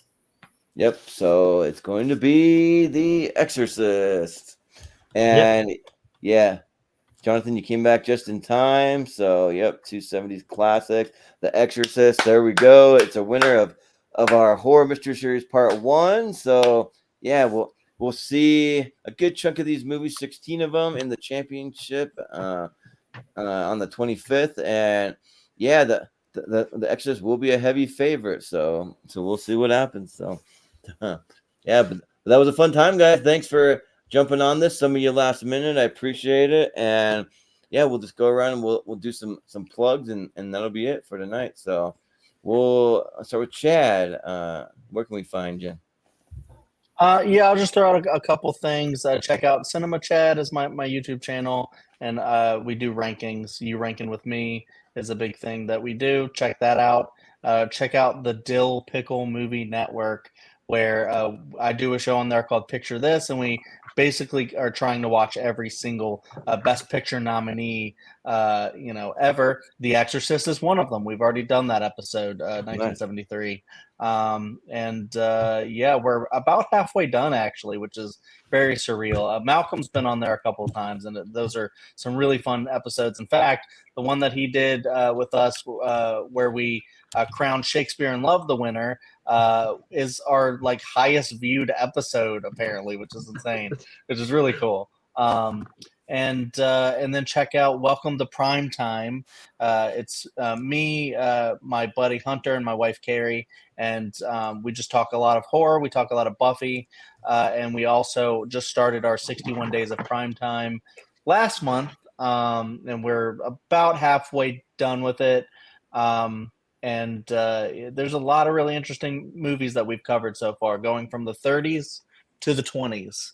So if you don't love a lot of classics, maybe check out some of the episodes. Maybe you'll get some good recommendations there. And having a blast over there doing that. And this was really fun. Thank you. Yeah, sounds good. Yeah. Shannon, what do you have going on? You right now probably more currently you can probably see me on Jordan Owens the Jordan Company's YouTube page. I am currently the ASAP World the movie trivia champion on there. Oh, nice. That's awesome. And also you can catch me on Why We Love Horror. I will probably appear sometime in the future for probably a Clips championship. And also, I probably will take probably want to hide into witness protection because I knocked out the fucking Chainsaw Massacre out of this tournament. So yeah, right. You probably will see me hiding in witness protection for the foreseeable future. So. Well, you don't have to take all the blame. I was kind of part of that too, so it's all good. I did because I did think I was like, I'll just do sentimental favor for the emotional because it'll never get through after this. Boy, yeah, right. Yes, will happen. So yeah, that's the fun part. We've had some crazy episodes than this though. They've gone off the rails, but that was a fun one. So, but Abby, where can we find you? I don't do a whole lot. I do Why We Love Horror also. We host a show every week where we talk about a new movie that came out, and we also do trivia and all other kinds of stuff. So yeah, that's what I'm doing. This was a lot of fun. Cool, awesome. Sounds good. Yeah, and Malcolm, what do you have going on? You can find me on Take Three Productions. I host Rankum every Sunday night. Next week we're doing a Star Trek ranking. Jordan is going to be there. And you can also find me on my personal channel, Middle Earth Media, as I host a wrestling show, Spare from the Past. I talk about many different pay-per-views. The next episode we're going to be is I'm probably taking a couple of weeks off just because I have got a couple of busy weeks. We're talking about WCW Uncensored from on E5. And you can find me popping up here and there and that. So, yeah. Yeah. Sounds good. Yeah. And you can find us on all the social medias at Movie Hero 2121 or Jordan 83616. We're having some footage hopefully soon in the next few weeks. I met up with a couple of people from the YouTube channel, Michael Wolfman Wyndham and Ross Bristow and their friend Ashton. We went to a convention. We met most of the cast of Lord of the Rings. We met a bunch of cast from Star Trek Next Generation. We met Matthew Lillard and got a picture with him. We met Napoleon Dynamite. We met a lot of unique people, and we took some footage of the convention and all that. So that'll be popping up soon. I think Wolf has most of that, so we're kind of doing a collab with his channel, Mega Movie Z, and he'll maybe edit some stuff and then send it over here. So you'll be able to see that soon. And then let's see, you can find us on Facebook at the Movie Hero Network group. And if you have any projects you're working on, or if you have a YouTube channel, you can post over there to your heart's content in that group, and we'll share it out. We'll tell people to subscribe. We'll support you. We're just a big family over there, so we'll do that for you. We also do a trivia, which for Shannon, if you're interested in the Clips trivia, we got some trivia called the Seen and Heard Movie Trivia that we do a couple times a month, and that's just clips from movies. You just have to name the clip from the movie, so you're always welcome to come play that. We're in the midst of a big tournament, but we also have some exhibition. We'll be doing a horror match coming up soon that we're still trying to put together, so we do have a couple spots left. If anyone wants to jump in on that, we can get you in, and we'll just schedule it around everyone's schedule and find what works best for you guys. And then we also do the Seen and Heard Music Trivia, which is over on our Patreon channel. If you go to patreon.com/movie hero, where we can actually play clips of movie scores and TV scores. We throwing a little TV around, and we can do that over there without getting copyright restricted. So that's fun. And yeah, we're gonna see what happens this week with Austin and his internet situation. We also do a show that's like once or twice per month that's called Recast, where we take a bunch of popular movies and everyone submits their like recasted cast for them. We see who can come up with the best recasted cast, and our next is going to be The Matrix, and we're planning to do it a Monday. And it's still on the schedule, but we'll have to play it by ear with his internet connection because he kind of runs that, so it's kind of up to how his internet's doing for that. But we'll be doing just more of this. We have 4 of these mystery tournaments that we'll be doing. So this is part 1, and we'll be doing part 2 Friday, and then also next week will be Tuesday and Friday with more of the mystery horror tournaments, and then we are continuing our ladder series. We've been working down through all the years of movies, doing a tournament, well, a 3-part tournament for each one. So we're doing best movies of 1999. Next is going to be a banger of a year. 19 and after a couple of duds, we did 2000, 2001, and they weren't that great. 99 is going to be really good. Well, slight correction. Before we do that, we're probably going to be doing the championship for 2000 first. Yeah, that is true. We had to postpone that championship because of Austin's internet situation. So we will get to that championship soon. That'll be just a half bracket. I'm kind of shooting for maybe a week from tomorrow, but we'll kind of see. But just make sure that you're subscribed. You hit the little bell, and you can just follow our social media. We'll let you guys know when we're doing all of that. And then we do an official Movie Hero Mystery Tournament that's just where we take all of our favorite movies on a big wheel. We just spin it 64 times till it spits out 64 of our favorite movies, and we just do a big mystery tournament. We also have coming up the 100 most recent horror movies. So it's just the last 100 movies to be released, and we're going to do a big tournament for that. So a bunch of modern horror movies, mostly 2024, a few 2023 ones maybe in there, but and then just a couple. I'll just throw them out there for next month. We're doing some TV stuff. We've been on a quest to determine the best TV shows of all time. We've been throwing TV into the channel. So our next year will be best movies from 2000 to 2009. We did that. And we actually hashed that out, and we came up with a solid list of movies. So we'll be doing that, and then we also have a director brothers tournament, which will be the Scott. So Tony and Ridley Scott up against the Coen brothers, all of their movies in a tournament. And then we also have we're doing an episode called the Best of the Best match. We're taking a bunch of our regulars, and it's going to be a tier ranker, and we're just going to throw our top 20 movies of all time into a big tier ranker chart, and then we're just going to come with the top 10 out of all of our favorites. So that'll be pretty interesting. But that's just a little preview of some stuff we have coming up. So just stay tuned for that. And I think that's going to do it for us tonight, though, guys. So thanks so much for being a part of this. And yeah, we'll say for Eric Moreno, for Chad Webb, for Mr. Shannon Briggs, for Abby Brooks, for Malcolm Lay. I've been Jordan, the Movie Hero Anderson, and we will see you next time.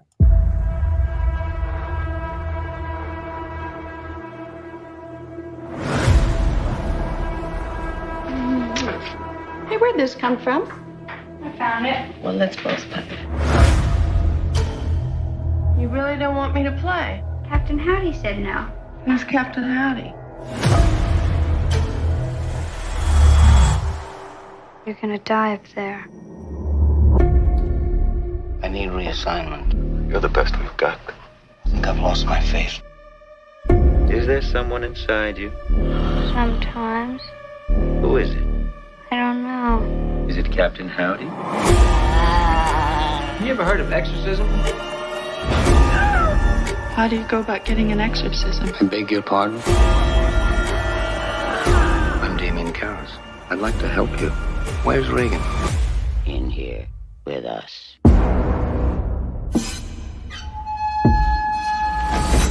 I believe we should begin. Avoid conversations with the demon. The demon is a liar. He will mix lies with the truth. Why, Dimmy? To attack us. Do not listen. F thing isn't my daughter. It is he who commands you. The power of Christ compels you. What an excellent day for an exorcism.